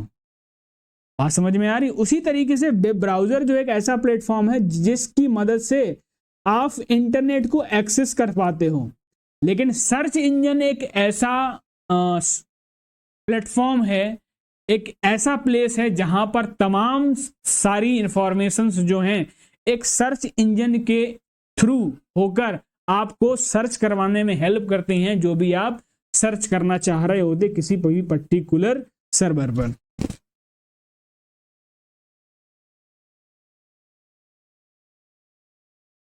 ठीक, ओके, चलिए ठीक है, आगे बढ़ेंगे हम लोग। अब देखो, इंटरनेट एड्रेसिंग स्कीम की हम लोग चर्चा कर लेते हैं, यानी कि जो किस तरीके से सारी चीजें मिलती हैं। सबसे पहला आता है आपका रिसोर्स एड्रेस। मैंने आपको बताया था, जिस तरीके से आपका फोन नंबर होता है, किसी भी पर्टिकुलर पर्सन की पहचान के लिए नंबर बनाया गया जिससे कि आप डायरेक्टली उसी नंबर से कांटेक्ट कर पाएं, उस नंबर से उस पर्सन से बात करने के लिए। तो इसी तरीके से वेबसाइट को डिजाइन किया गया था, ठीक है। और उस वेबसाइट को, उसको अपना एक नाम दिया गया था जिसको हमने बोला था डोमेन। बात समझ में आ गई? तो उसी डोमेन के को डिफाइन करेंगे हम किससे, URL से, यानी कि यूनिफॉर्म, इसका फुल फॉर्म पूछ लिया जाता है, यूनिफॉर्म रिसोर्स लोकेटर। याद रखिएगा भाई सभी लोग, URL का फुल फॉर्म आपसे पूछ लिया जाता है। मॉडम से नेट यूज करता था 6 से 7 पहले, तो पहले मन करता था सिस्टम फोड़ दूं, बिल्कुल वो मजा ही नहीं आता था, वो स्पीड ही नहीं होती थी। ठीक है, आप देखते हो आप सिंगल क्लिक में कितना फास्ट आप नेट को एक्सेस कर पाते हो। ठीक है, चलिए भाई, अब देखिए URL जो होता है किसी भी पर्टिकुलर वेबसाइट का, वो उसका एक एड्रेस होता है जिसकी मदद से हम उस पर्टिकुलर वेबसाइट तक आसानी से पहुंच सकते हैं।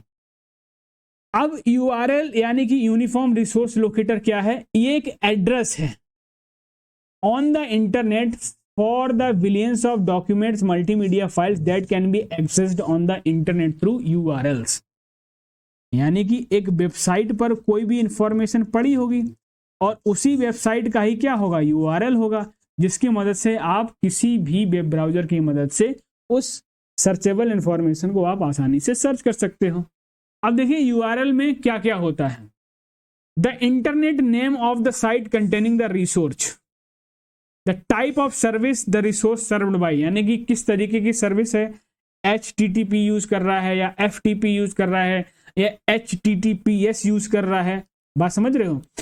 और उसका एक पोर्ट नंबर होता है, यानी कि किस पर्टिकुलर सर्विस, जो पोर्ट नंबर ये डिसाइड करता है कि आप किस सर्विस का यूज कर रहे हो। ठीक है, मैंने आपको शायद पिछली क्लासेस में कुछ पोर्ट नंबर आपको बताए भी थे। ठीक है, अभी मैं आपसे पूछूंगा, देखता हूं फिर किसको किसको याद रहता है, अभी मैं पूछूंगा। ठीक है, चलिए, the location of the resource in the directory structures of the server, यानी कि location of the resource in the directory structures of the server. अभी हम यूआरएल का स्ट्रक्चर देखें तो वहां पर आपको ज्यादा चीजें क्लियर होंगी। अगर मैं एक स्ट्रक्चर की बात करूं यूआरएल यानी कि address of website, basically URL क्या है, एक वेबसाइट का एड्रेस ही है। जैसे मैंने ये लिखा है http www.google.com। अब ये देखो, ये http क्या है, हाइपर टेक्स्ट ट्रांसफर प्रोटोकॉल, ये प्रोटोकॉल है जिसकी मदद से जो पेजेस जो हैं आपको इंफॉर्मेशन शो कराने का काम करते हैं। www क्या हुआ, वर्ल्ड वाइड वेब हो गया। ये जो गूगल है यही आपका क्या है, डोमेन नेम है, और यहीं से आपका क्वेश्चन जो है वो पूछा गया था पिछले CGL में। .com क्या है, ये टाइप्स ऑफ डोमेन है, यानी कि ये कम्युनिकेशन बेस्ड साइट है। ठीक है, कॉमर्शियल बेस्ड साइट है। तो इस जैसे का किसी में आपने एंड में देखते हो .org लगा होता है। ठीक है, यानी कि वो ऑर्गेनाइजेशन से रिलेटेड होती है। ठीक है, ऐसे ही तमाम तरीके के टाइप्स ऑफ डोमेन होते हैं जिनको हम लोग यूज करते हैं, बात समझ गए हो। ठीक है, अब ये देखो, जो ये डॉट लगे हैं, ये कॉलन लगे, ये एज ए सेपरेटर यूज होते हैं। ठीक है, जिससे कि आप आसानी से समझ पाओ कहाँ से कौन सी सर्विस हुई। ठीक है ना, कहाँ से कौन सा आपका डोमेन शुरू हो गया, ये सारी चीजें। देखो भाई, एक यूआरएल का स्ट्रक्चर आपको देखने को मिल रहा होगा। ये बेसिकली जो HTTPS डॉट से स्लैश और जो कॉलन लगा हुआ है आपका, ये क्या है, प्रोटोकॉल है। वीडियो डॉट यानी कि ये सब डोमेन है। google.co डॉट ये आपका डोमेन नेम हो गया, ये आपका पाथ हो गया। ये आपको देखो 80 लगाओ यानी कि ये पोर्ट नंबर हो गया। क्वेरी हो गया, देखो इस तरीके से लगा हुआ है। ये पैरामीटर्स हो गए, ये फ्रेगमेंट हो गया। ये सभी के सभी क्या हैं, यूआरएल के पार्ट हैं। ये सभी क्या हैं, यूआरएल के पार्ट हैं। हो सकता है इनसे क्वेश्चन आपसे पूछ लिया जाए। ठीक है ना, ये जो है आपका बहुत ज्यादा हम लोग डीप में नहीं जाएंगे, सिंपली आपको बता दे रहा हूं कि स्ट्रक्चर जो होता है यूआरएल का। अब देखो, पोर्ट नंबर की कोई चर्चा कर रहा है, जल्दी से बताओ HTTP के लिए पोर्ट क्या होता है, HTTP के लिए पोर्ट क्या होता है, FTP के लिए पोर्ट क्या होता है, मैंने बताया था IMAP के लिए पोर्ट क्या होता है, पोर्ट नंबर क्या होता है, जल्दी से बताओ सभी, जल्दी से बताएंगे सभी।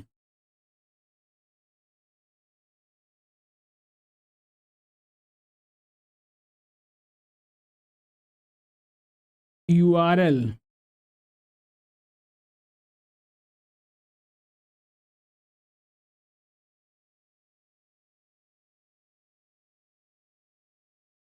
एक बार तो मैं पैरामीटर्स को परमार पढ़ लिया था। अरे भाई, इतना ना कंफ्यूज हो। ठीक है, ये जो है सभी के सभी क्या हैं, यूआरएल के पार्ट हैं। FTP फाइल ट्रांसफर प्रोटोकॉल का जो पोर्ट नंबर था वो कितना था, 21 था। वहीं IMAP में हमने 143 बताया था एक, और 993 बताया था। और ये 143 किसके लिए होता है, अनइनक्रिप्टेड के लिए होता था। ठीक है, वहीं 993 तो होता था वो इनक्रिप्टेड फॉर्म के लिए होता था। IMAP क्या था, इंटरनेट मेल एक्सेस प्रोटोकॉल। ठीक है, HTTP के लिए क्या था, 80 था। HTTP का क्या था, 80 था। और HTTPS के लिए कितना था, 443 था। बिल्कुल सही। फाइल टेक्स्ट ट्रांसफर प्रोटोकॉल, यानी कि फाइल टेक्स्ट नहीं, फाइल ट्रांसफर प्रोटोकॉल होता है सिर्फ। ठीक, तो इतनी बातें जो हैं वो आप याद रखिएगा आने वाले क्वेश्चंस के लिए। टाइप्स ऑफ डोमेन की अगर मैं बात करूं, डोमेन की अगर मैं टाइप की बात करता हूं, तो डोमेन के टाइप से हमें यह पता चलता है कि ये जो पर्टिकुलर वेबसाइट है वो किससे संबंध रखती है। Most organization use domain names that easy to remember. Each domain name ends with identifier that tells you the what type of website is. यानी कि लास्ट में जो .org, .nic, तमाम तरीके से होते हैं। ठीक है, मैं आपको दिखा रहा हूं। जैसे देखो, वेरियस टाइप्स ऑफ डोमेन, जैसे .com लगा है, इसका मतलब वो कॉमर्शियल यानी कि बिजनेस बेस्ड साइट है। .edu.ac एजुकेशनल साइट हो सकती है। .mil मिलिट्री, .net यानी कि belonging to networking, .org organisational है, कोई .gov यानी कि गवर्नमेंट की साइट है, .info यानी कि इंफॉर्मेशनल साइट है। तो ये तमाम तरीके से किसी भी URL में जो लास्ट में लगे मिल जाएं, ये आप समझिए ये क्या है, टाइप ऑफ डोमेन है। डोमेन का टाइप क्या है, जैसे www.google.com हुआ, यानी कि गूगल जो है वो इसका डोमेन नेम है, और जो .com है ये बता रहा है आपका टाइप ऑफ डोमेन, यानी कि साइट जो है वो किस टाइप के डोमेन में आती है। क्लियर हुआ। फिर उसके बाद आपको एक वर्ड जानना चाहिए, IP एड्रेस। मैंने आपको स्टार्टिंग में बताया था, हर एक डिवाइस का IP एड्रेस होता है, इंटरनेट प्रोटोकॉल एड्रेस होता है, जो भी इंटरनेट से कनेक्ट होता है। अगर इंटरनेट से कनेक्ट होता है उसका कोई ना कोई एक IP एड्रेस होता है। इससे आसानी ये होती है कि कोई भी इंफॉर्मेशन को भेजने में सर्वर को दूसरे इंफॉर्मेशन जिसने चाहिए है वहां तक वो भेजने में आसानी उसको मिलती है, यानी कि तुरंत IP एड्रेस उसने पकड़ा और जिस IP एड्रेस पे कोई भी इंफॉर्मेशन जाना चाहती है वहां पर वो पहुंच जाएगी। तो an IP address is a unique address that identifies the device on the internet और a local network. IP stand for internet protocol which is a set of rules governing the format. ये तो मैं आपको बता ही चुका हूं। तो basically IP address आप समझ गए, ठीक है, यानी कि किसी भी डिवाइस का ये एड्रेस हो सकता है जहां पर कोई भी इंफॉर्मेशन शेयर करनी होती वो आसानी से पहुंच जाती है IP एड्रेस के थ्रू। अब देखिए जब ट्रैकिंग होती है, कोई हैक वैक कर लेता है किसी को, तो IP एड्रेस से भी उसको मदद मिल जाती है। इंटरनेट प्रोटोकॉल की अगर मैं बात करूं, मोस्ट नेटवर्क्स जो है वो IP वर्जन 4। अब यहां से क्वेश्चन सिर्फ आपसे इतना ही पूछेगा कि IP वर्जन 4 जो वो है कितने बिट यूज करता है, यानी कि 4 बाइट यूज करता है। आप कह सकते हो 32 बिट, यही क्वेश्चन आपसे पूछ लेगा, यानी कि इंटरनेट प्रोटोकॉल IP वर्जन 4 में कितने बिट होते हैं, 32 बिट होते हैं। कुछ इस तरीके का होता है, ठीक है, बहुत ज्यादा हम डीप में नहीं जाएंगे। इस तरीके का नोटेशन होता है IP एड्रेस का, आप देख पा रहे होगे अपनी स्क्रीन पर। वहीं अगर मैं IP वर्जन 6 की बात करूं तो इसमें आप इंपॉर्टेंट रखिएगा कि 128 बिट होते हैं, ठीक है। IP वर्जन 6 की अगर बात करें, IP वर्जन 6 कुछ अपडेटेड फीचर्स के साथ होता है, ठीक है, जिसमें 16 बाइट या फिर 128 बिट जो है वो हो सकते हैं किसमें, IP वर्जन 6 में। जैसा कि आप देखो कि इस तरीके से आपको ये एड्रेस जो है वो दिख रहा होगा। IP एड्रेस है किसका, वर्जन 6 वाले का, ठीक। बहुत ज्यादा डीप आपसे नहीं पूछेगा, बस मैंने आपको दिखाने के लिए चाहिए। अब देखिए भाई, some popular terms on internet, कुछ और इंपॉर्टेंट टर्म्स जो हैं वो इंटरनेट पर आपसे पूछे जाते हैं, और यहां से क्वेश्चन भी पूछा गया है इस वाले सेगमेंट से। तो सारी चीजों को हम लोग कवर अप करते चलेंगे। कुकीज आपने सुना होगा कि कुकीज क्या होता है। जब भी आप कोई भी वेबसाइट पर विजिट कर रहे होते हो, नेविगेट कर रहे होते हो, तो कभी कभी क्या आ जाता है कि कोई भी वेबसाइट जिसने कंडीशन लगा रही थी कि उनकी कुकीज को अगर आप परमिशन नहीं देते हो तब तक उस वेबसाइट में आप एंट्री नहीं कर पाओगे। तो क्या होती है कुकीज, जरा समझ लेते हैं। Cookies are small text files placed on a user's computer which are commonly used to collect personal data. इसलिए यूज करते हैं, पर्सनल डेटा को कलेक्ट करने के लिए कुकीज का इस्तेमाल किया जाता है। दूसरा, कुकीज का फंक्शन क्या है, cookies can gather information about the use of website or enable the website to recognize the user and existing customer when they return the website at a later date। अब देखो cookies का ये सबसे बड़ा फायदा है। क्या फायदा है, जरा देखो, मैं आपको एक छोटे से एग्जांपल से बताता हूं। सपोज दैट आपने एक वेबसाइट विजिट की, बहुत ज्यादा वेबसाइट आप सभी लोग विजिट करते हो। जैसे एक वेबसाइट है सरकारी result.com, ठीक, उसमें एक रिजल्ट वाला सेक्शन बना हुआ है, ध्यान देना मेरी बात को। उसमें तमाम तरीके ऐसे रिजल्ट हैं। आपने कहा कि SSC CGL का रिजल्ट आ गया, आपने इस पर क्लिक किया। क्या कर दिया आपने, इस पर क्लिक किया, एक नया पेज ओपन होके आ गया। मैं कुकीज की बात बता रहा हूं कैसे काम करती है। तो आपने जब पहली बार में इसको क्लिक किया था तो ये अपने ब्लू कलर में था, ठीक है ना, जो भी होता है। जैसे ही आप एक बार इस पर विजिट कर गए, इसका कलर चेंज हो गया वायलेट में। आपने ये चीज नोटिस भी की हो, नोटिस की हो तो कमेंट में यस लिखो जल्दी से।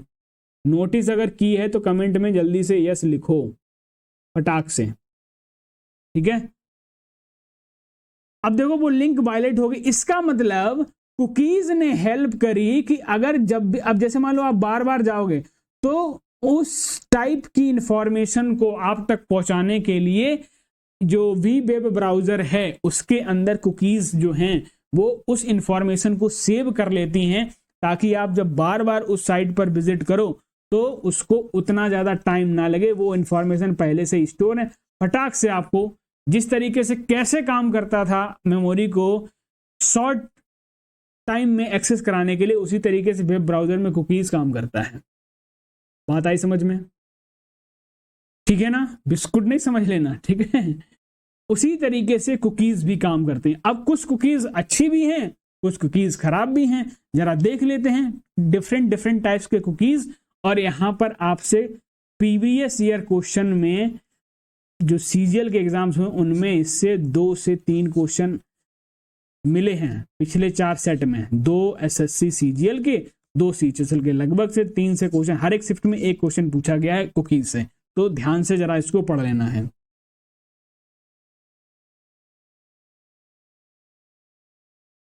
ठीक, चलो भाई आ जाओ। सेशन कुकीज की अगर हम बात करें, सबसे पहला आपका पहला टाइप बनता है कि सेशन कुकीज क्या होती हैं। आपको हिंदी में भी मिल जाएगा और इंग्लिश में भी मिल जाएगा, परेशान नहीं होना है।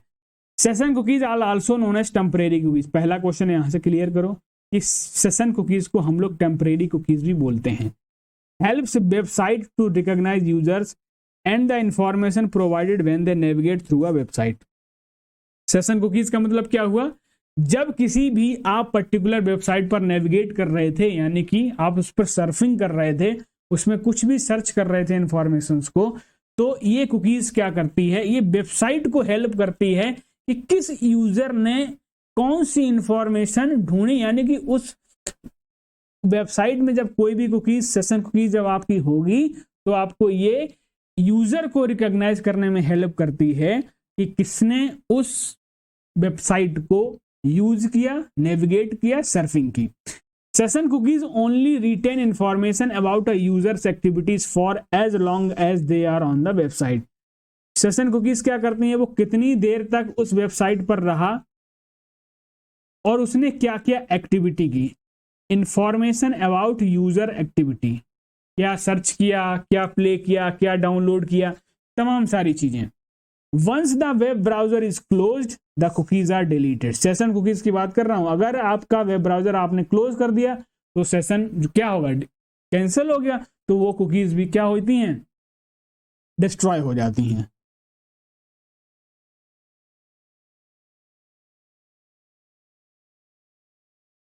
ठीक है, अगला देखिए, these are commonly used on shopping websites और e commerce website.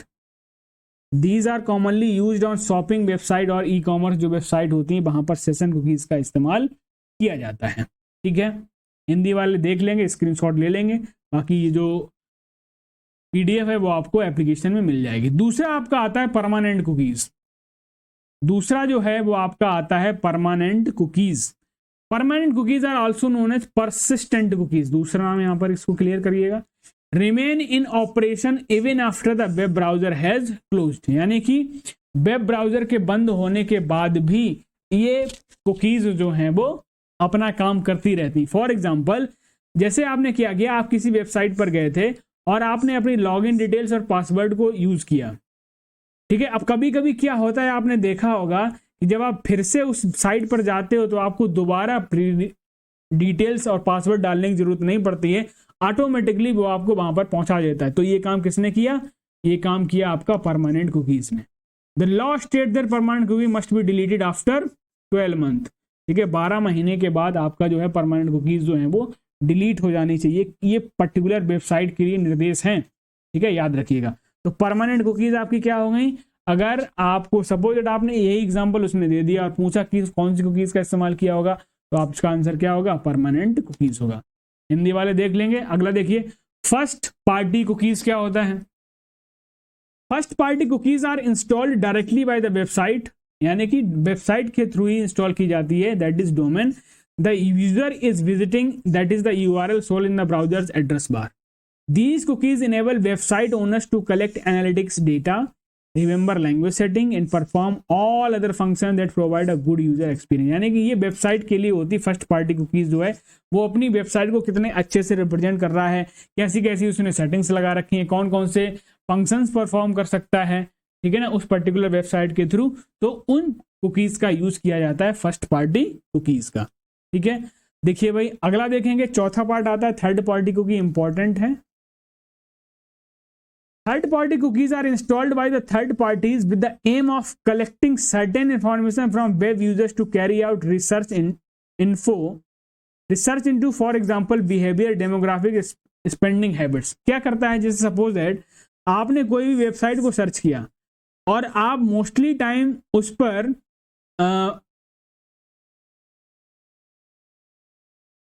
Suppose that mostly time उस पर जितनी भी आपकी परचेजिंग साइट्स हैं उन पर आप कोई ना कोई प्रोडक्ट सर्च करते रहते हो बाय करने के लिए, तो उन कुकीज के अंदर वो क्या काम करती है, वो उसी तरीके की आगे चलकर आपको उसी तरीके का डेटा आपको वेबसाइट पर शो कराएंगी जिस तरीके की आपकी हैबिट्स हैं, जो आपका बिहेवियर है, जिस तरीके से आपने किसी भी पर्टिकुलर साइट को सर्च किया था।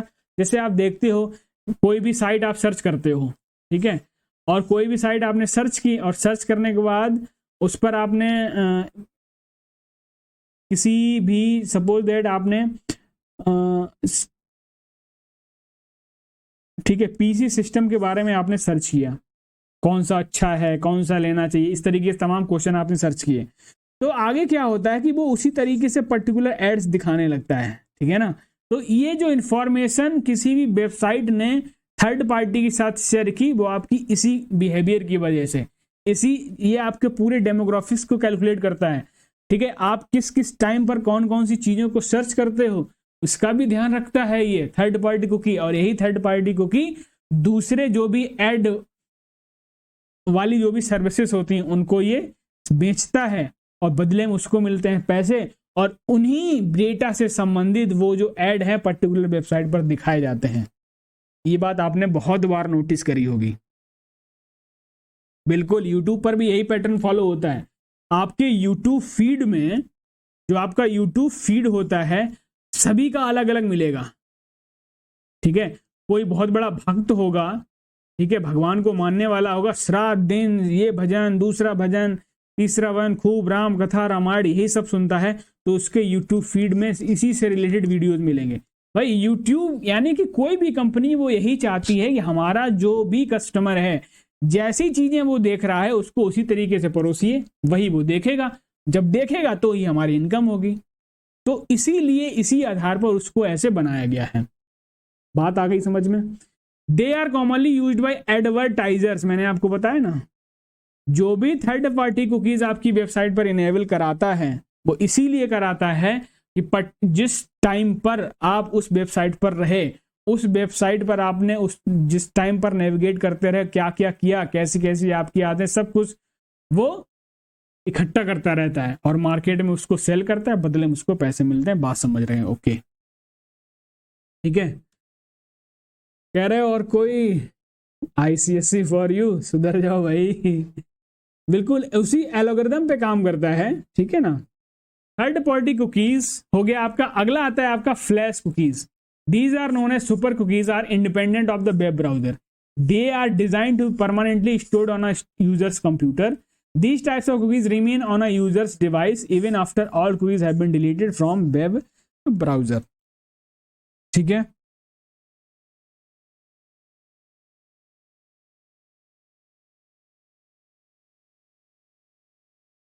सर जी मैं अगर अपने आसपास किसी से कुछ बात करूं तो वीडियो एडवर्टाइजमेंट मेरे सब सोशल मीडिया अकाउंट में आ जाता है।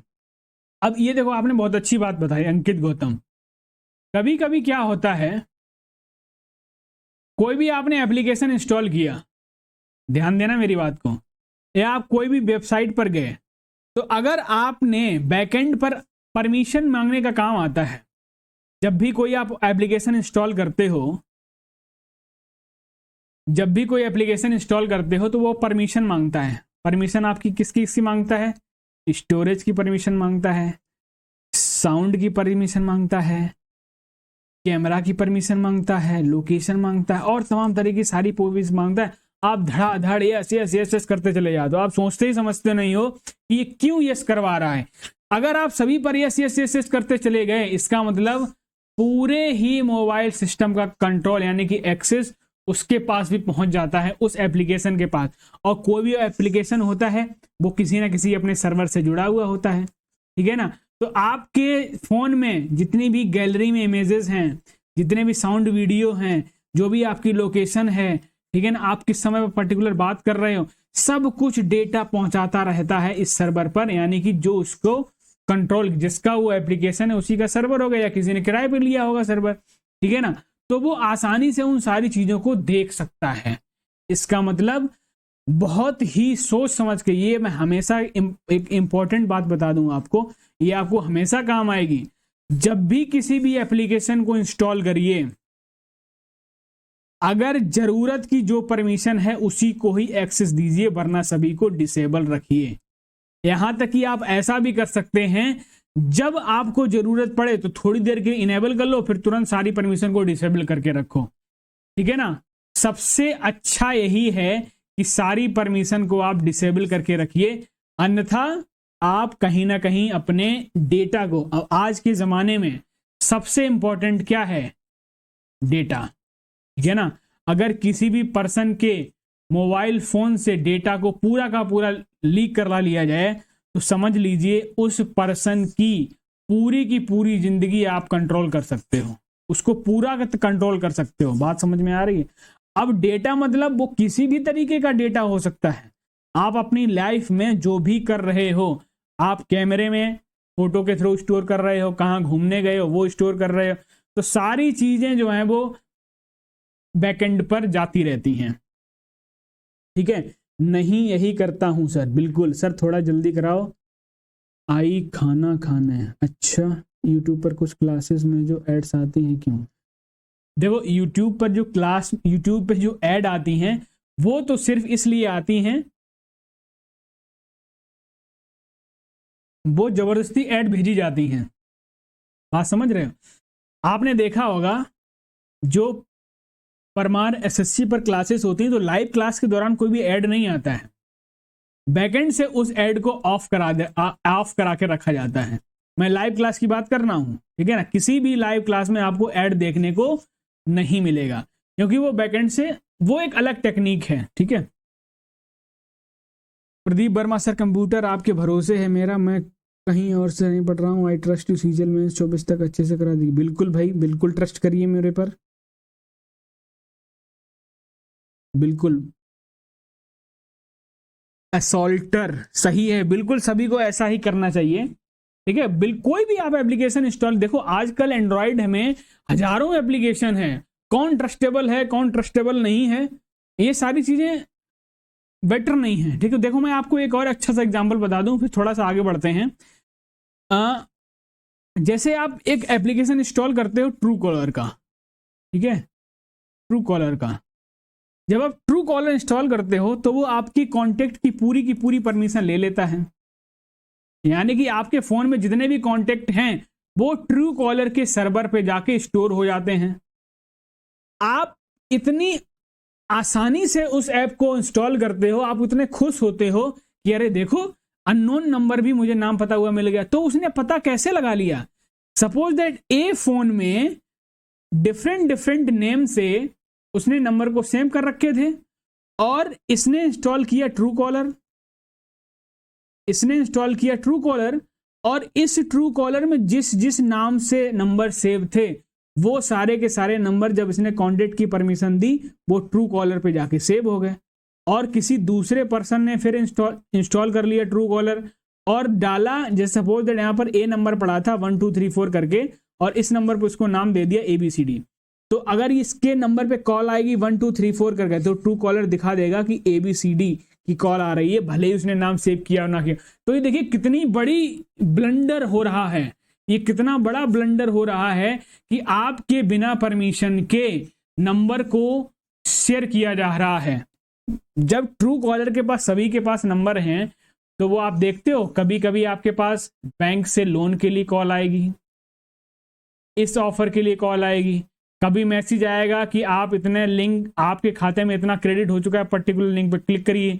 तो धोखे से भी कभी ऐसी लिंक पर क्लिक नहीं करना है, और हो सके ट्रू कॉलर को कभी इंस्टॉल मत करना, अगर है तो अभी अनइंस्टॉल कर दो। अरे भाई इसमें क्या ही मजा मिलने वाला है आपको, जिसको जरूरत होगी वो आपके पास खुद ही कॉल करेगा। आप इतने में खुश हो जाते हो कि नए नंबर से कॉल आ गई, मुझे नाम देखने को मिल गया कि किसकी कॉल आई है। अरे ये हद हो चुकी है भाई, निकलो वहां से बाहर। ट्रू कॉलर जैसे ऐप्स, जितने भी ऐसे ऐप्स हैं, तो प्लीज इनसे बहुत ही दूर रहिए कि कहीं ना कहीं आपके लिए बहुत घातक हो सकते हैं। ठीक है, चलिए भाई हम लोग आ जाते हैं अपने टॉपिक पे, zombie cookies. Zombie cookies are a type of flash cookies that is use automatically recreated after user has deleted them. Zombie cookies का नाम ऐसे ही है, अगर किसी भी पर्टिकुलर वेबसाइट पर उसने सर्च किया और वो उन कुकीज को डिसेबल कर दे रहा है, डिलीट भी किए जा रहा है, लेकिन वो फिर से रिक्रिएट हो जा रही हैं। This means they are difficult to detect और manage. They are often used in online games to prevent users from cheating, but have also been used to install malicious software onto a user's device. ये भी ध्यान रखिएगा sir. जैसे थोड़ी देर के लिए access जब देता है तो सारा डेटा तो उनके सर्वर्स पर अपलोड हो जाता होगा। बिल्कुल, जैसे आपने थोड़ी देर के लिए सर्वर परमिशन दी, अगर उसी समय, सपोज दैट उसी समय उसका सर्वर अपडेट हो रहा होगा, तो आपके सारी इंफॉर्मेशन उसके पास चली जाएगी।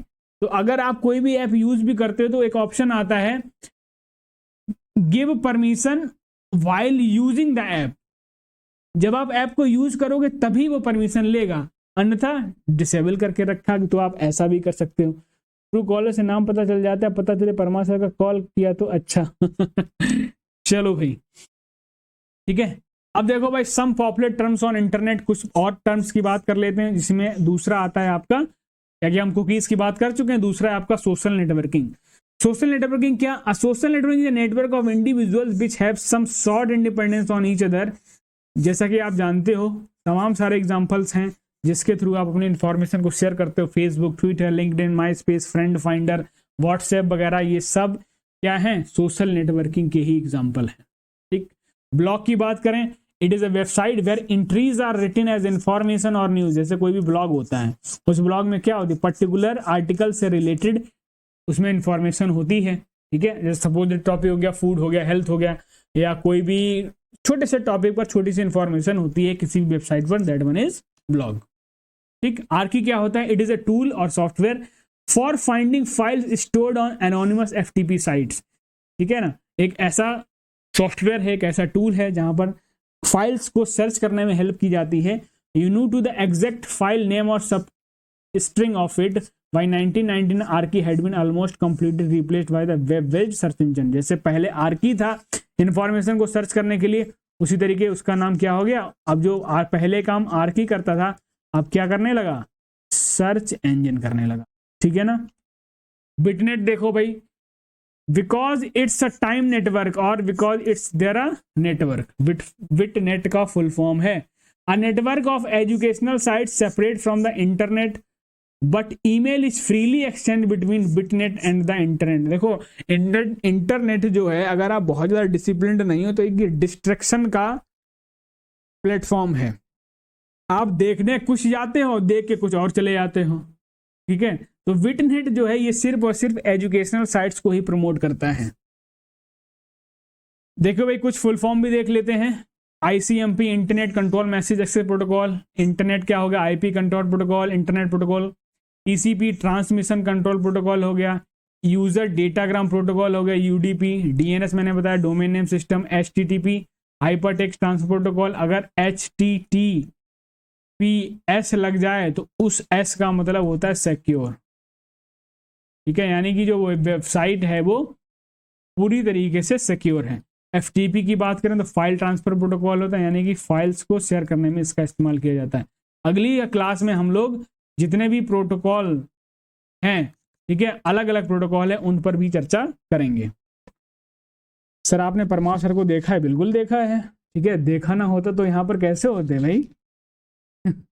It's better to be beaten by machine that human, लेकिन ठीक है स्लिम एंड रिस्ट्रिक्शन, चलो ठीक है, चलो भाई अब आ जाते हैं हमारा क्विज टाइम। ठीक है, आज की क्लास से आपने कितना सीखा और प्रीवियस ईयर क्वेश्चंस में सीजीएल में, सीएचएसएल में, सीएचएसएल में, सीजीएल में कैसे कैसे क्वेश्चन पूछे गए वो आपको इस क्लास से देखने को मिल जाएंगे, यानी कि इस सेशन से देखने को आपको मिल जाएंगे। ठीक है भाई, शुरू किया जाए। ईमानदारी से अपना स्कोर, मैंने एक वर्ड लिख रहा हूं ईमानदारी, ईमानदारी, ईमानदारी, ठीक है ना, ईमानदारी से अपना स्कोर काउंट करेंगे। लास्ट में सभी लोग सर कैसे दिखते हैं, जब देखोगे तब तुम खुद देख लेना। चलो भाई, आओ भाई इधर आओ। ठीक, चलो पहला क्वेश्चन आपकी स्क्रीन पर, that are rules that exist at several levels in a telecommunication connection. जल्दी से बताओ आंसर क्या होगा।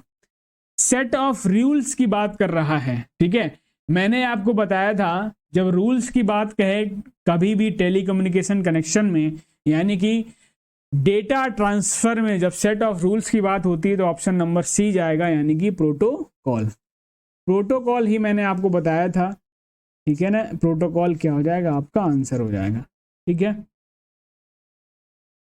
चलिए भाई सभी का सी जवाब आ रहा है। आगे बढ़ेंगे क्वेश्चन नंबर 2 पर। कह रहा है विच of the following internet protocol specifies how data is exchanged over the internet and how it should be broken into IP packets. जल्दी से बताएंगे। क्वेश्चन नंबर 2 का आंसर क्या है। देखो वो कौन सा प्रोटोकॉल है जिसकी मदद से डेटा एक्सचेंज होता है, यानी कि ट्रांसफर होता है बिना किसी प्रोटोकॉल को तोड़े, आसानी से डेटा जो है। अब देखो मैंने आपको बताना भूल गया कि जो भी इंफॉर्मेशन शेयर होती है, ठीक है, जो भी डेटा होता है वो कैसे ट्रेवल करता है, वो कैसे ट्रेवल करता है, पैकेट्स के फॉर्म में ट्रेवल करता है। ठीक है, छोटे छोटे पैकेट, जैसे सपोज दैट ये आपकी इमेज है, इस इमेज के वो 4-5 टुकड़े कर देगा। ठीक है, हर एक टुकड़े पर उसका अपना एड्रेस होगा। ठीक है, और जब वो शेयर हो जाएगा, आपने शेयर किया, शेयर होने के बाद वापस उसी तरीके से अरेंज कर देगा। उस पर एड्रेस इसीलिए पड़ा होता है ताकि वो प्रॉपर तरीके से अरेंज हो पाए। अब वो पैकेट में क्यों भेजता है, पैकेट में इसलिए भेजता है, अब देखो इंटरनेट पर भेजने के तमाम सारे रास्ते होते हैं। पैकेट अगर आपको एक ही पूरा का पूरा डेटा एक ही तरफ से भेजना हो तो ये बहुत स्लो जाएगा, पहली बात। ठीक है, काफी टाइम लगने वाला है अगर स्लो जाएगा, और भेजा भी नहीं जा सकता। ठीक है, और रास्ते में डिस्ट्रॉय ही हो जाए। तो अलग अलग पैकेट में बांट दिया, तो सपोज ये वाला पैकेट इधर से गया, ये वाला पैकेट इस रास्ते से चला गया, ये वाला इस पैकेट रास्ते से चला गया, और जो शॉर्टेस्ट पाथ जो ढूंढने का काम करता है, शॉर्टेस्ट पाथ। ठीक है, एक डिवाइस होती है, इसका नाम होता है राउटर, जिसका नाम होता है राउटर। यही राउटर जो है, यानी कि कम्युनिकेशन के दौरान ये डिसाइड करता है कि जो पैकेट्स हैं वो किस रास्ते से होकर जाएंगे। तो इसका जो डिसीजन लेने का काम करता है कौन, राउटर नहीं डिसाइड करता है कि पर्टिकुलर पैकेट कौन सा रास्ता खाली, चलो इसको यहाँ से भेजो। जब ये लास्ट में पहुंच रहा होगा पूरी तरीके से इसको फिर से यहाँ पर ज्वाइन कर देगा और आपको जो भी इमेज थी उसी तरीके से आपको डिस्प्ले कर देगा। ठीक है, तो आंसर क्या होगा आपका, टीसीपी, ऑप्शन नंबर सी हो जाएगा, टीसीपी। ठीक है, अगर मैं ट्रिपल पी की बात करूं तो ये होता है point to point protocol. HTTP ने बता दिया, एसएमटीपी क्या होता है, सिंपल मेल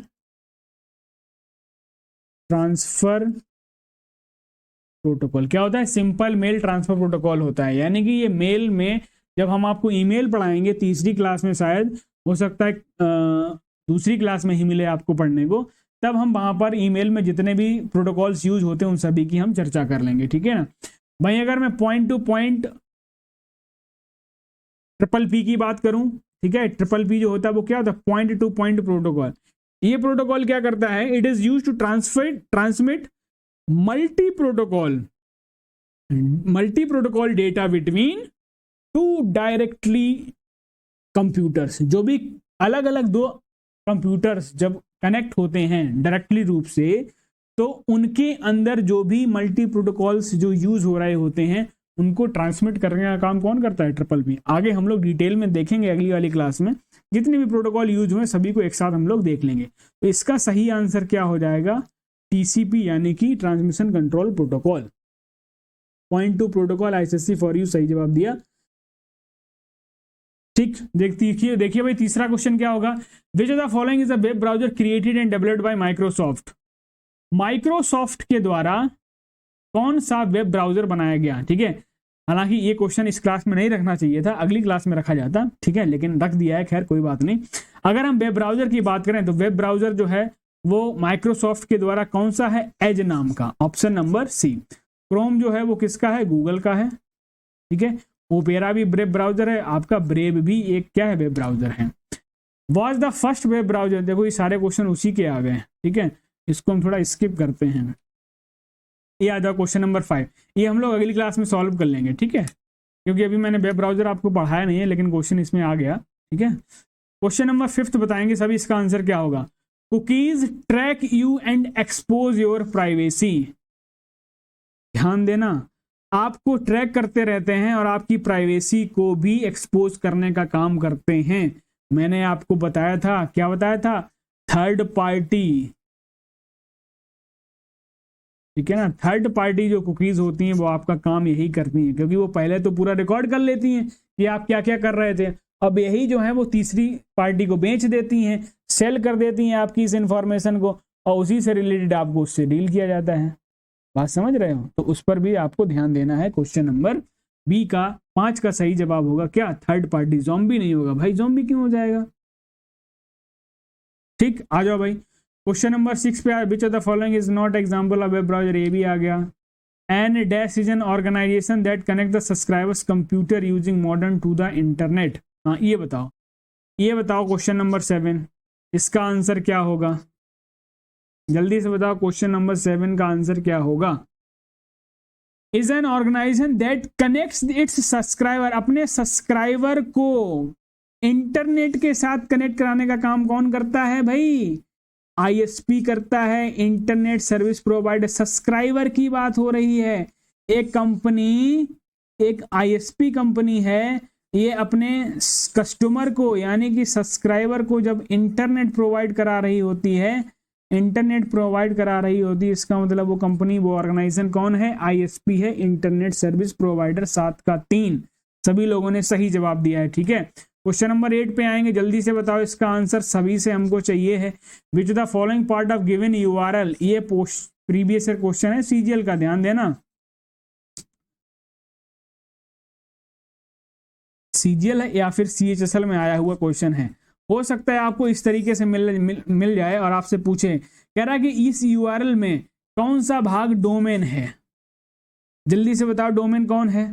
देखो जब मैंने डोमेन बताया था, डोमेन मैंने क्या बताया? किसी पर्टिकुलर वेबसाइट का नाम, और वेबसाइट का नाम कैसे पता चलता है? उसके इस वाले पार्ट से, ठीक है ना। जो ये वाला पार्ट है वो क्या है? आपका डोमेन है।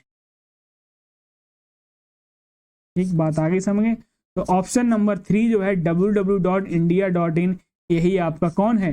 डोमेन है। ऑप्शन नंबर 3 जो है वो इसका सही जवाब हो जाएगा, ठीक है, याद रखिएगा। आगे आगे क्वेश्चन नंबर 9 पे, which among the following is not a part of URL? URL के मैंने कई सारे पार्ट बताए, क्या सर्वर उसमें था? नहीं था।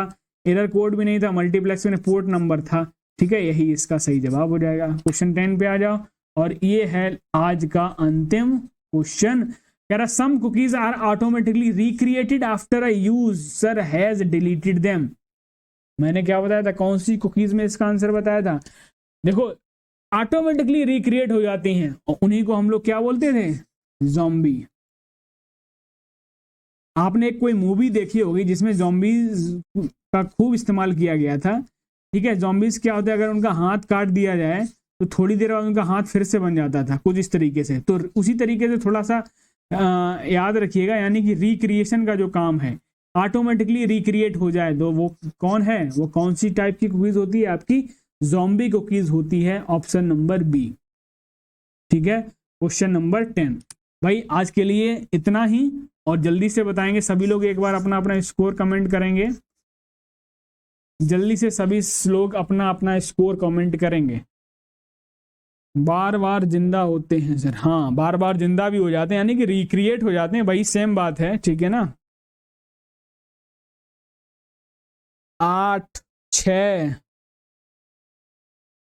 हिमांशु भारद्वाज, 8 में से 6, हाँ 2 क्वेश्चन हम लोगों ने डिलीट कर दिए थे, वेब ब्राउजर के थे, वो हम अगली क्लास में करेंगे। 5 नंबर नैना रश्मि 6, ठीक है, काफ़ी लोगों ने अच्छा स्कोर किया भाई। केन आयुष ने 10 कर दिए, सॉल्टर ने 7 किए, बहुत बढ़िया। Aditi Sharma 5। Sir CHSL mains से पहले खत्म, बिल्कुल हो जाएगा, क्यों परेशान हो प्रीतम प्यारे, डरो नहीं, डरो नहीं, डटे रहो, ठीक है, डरना नहीं है, डटे रहना है बस, ठीक है। अभी आपको एक 1 शॉट और मिलेगी, ठीक है, हम जल्दी से एमएस ऑफिस और करा दें आप लोगों को, और एमएस ऑफिस के बाद आपको एक 1 शॉट मिलने वाला है, ठीक है ना। और वो 1 शॉट ऐसा 1 शॉट होगा, ठीक है, जब आप मेंस दे के आओगे तो याद करोगे, ठीक है। तो मुझे जल्दी से एक बार सिलेबस कंप्लीट करा लेना, तो फिर देखो 1 शॉट खेलेंगे, ठीक है। बिल्कुल आशीर्वाद है भाई भगवान से, हमारी यही प्रार्थना, मैं आपको इतनी शिद्दत से, इतने मतलब कि एफर्ट के साथ इसीलिए पढ़ा रहा हूं ताकि आप लोगों का भला हो जाए, ठीक है। चलिए भाई, सर हार्मफुल, बिल्कुल हार्मफुल, देखो जो एक तो थर्ड पार्टी को की थी आपकी, एक ज़ॉम्बी थी जो आपका रिक्रिएट कर दे रही थी, और थर्ड पार्टी को की, जैसे सपोज दैट अब वो आपका डेटा जो है वो ट्रैक करती रहती है, थर्ड पार्टी को दे दी, तो आपके लिए तो एक वो हार्मफुल ही तो हुआ। Sir MS Office is the panacea of computer, देखो MS Office panacea of the computer तो है, ठीक है, बिल्कुल है, वहां से तमाम सारे क्वेश्चन जो हैं वो आपको पूछे जाते हैं, ठीक है। तो चलिए भाई, आज के लिए यहीं तक, सभी को बहुत बहुत धन्यवाद, आप लोग क्लास तक जुड़े रहे, ठीक है। क्लास देखने के बाद सर अगर मोबाइल से ऐप डिलीट कर देने तो ऊपर भी लोग एक्सेस करते रहते हैं, देखो अगर आप मोबाइल को प्रॉपरली तरीके से इंस्टॉल करते हैं, ठीक है, अनइंस्टॉल करके उसको अनरजिस्टर करके, ठीक है, नहीं तो डेटा उसके पास बना रहेगा, ठीक है। चलिए भाई, मिलते हैं आपको अगली क्लास में, तब तक के लिए नमस्कार और शुभ रात्रि, ख्याल रखिए अपना, अच्छे से पढ़ाई करते रहिए, जितना पढ़ाया है उसका रिवीजन भी करते हैं भाई, रिवीजन बहुत जरूरी है, ठीक है ना। जो पिछली क्लासेस होती हैं उनको भी रिवाइज करते रहना, पता चले सब कुछ इकट्ठा हो जाए, ठीक है। चलिए भाई, मिलते हैं अगली क्लास में, तब तक के लिए नमस्कार, थैंक यू, शुभ रात्रि।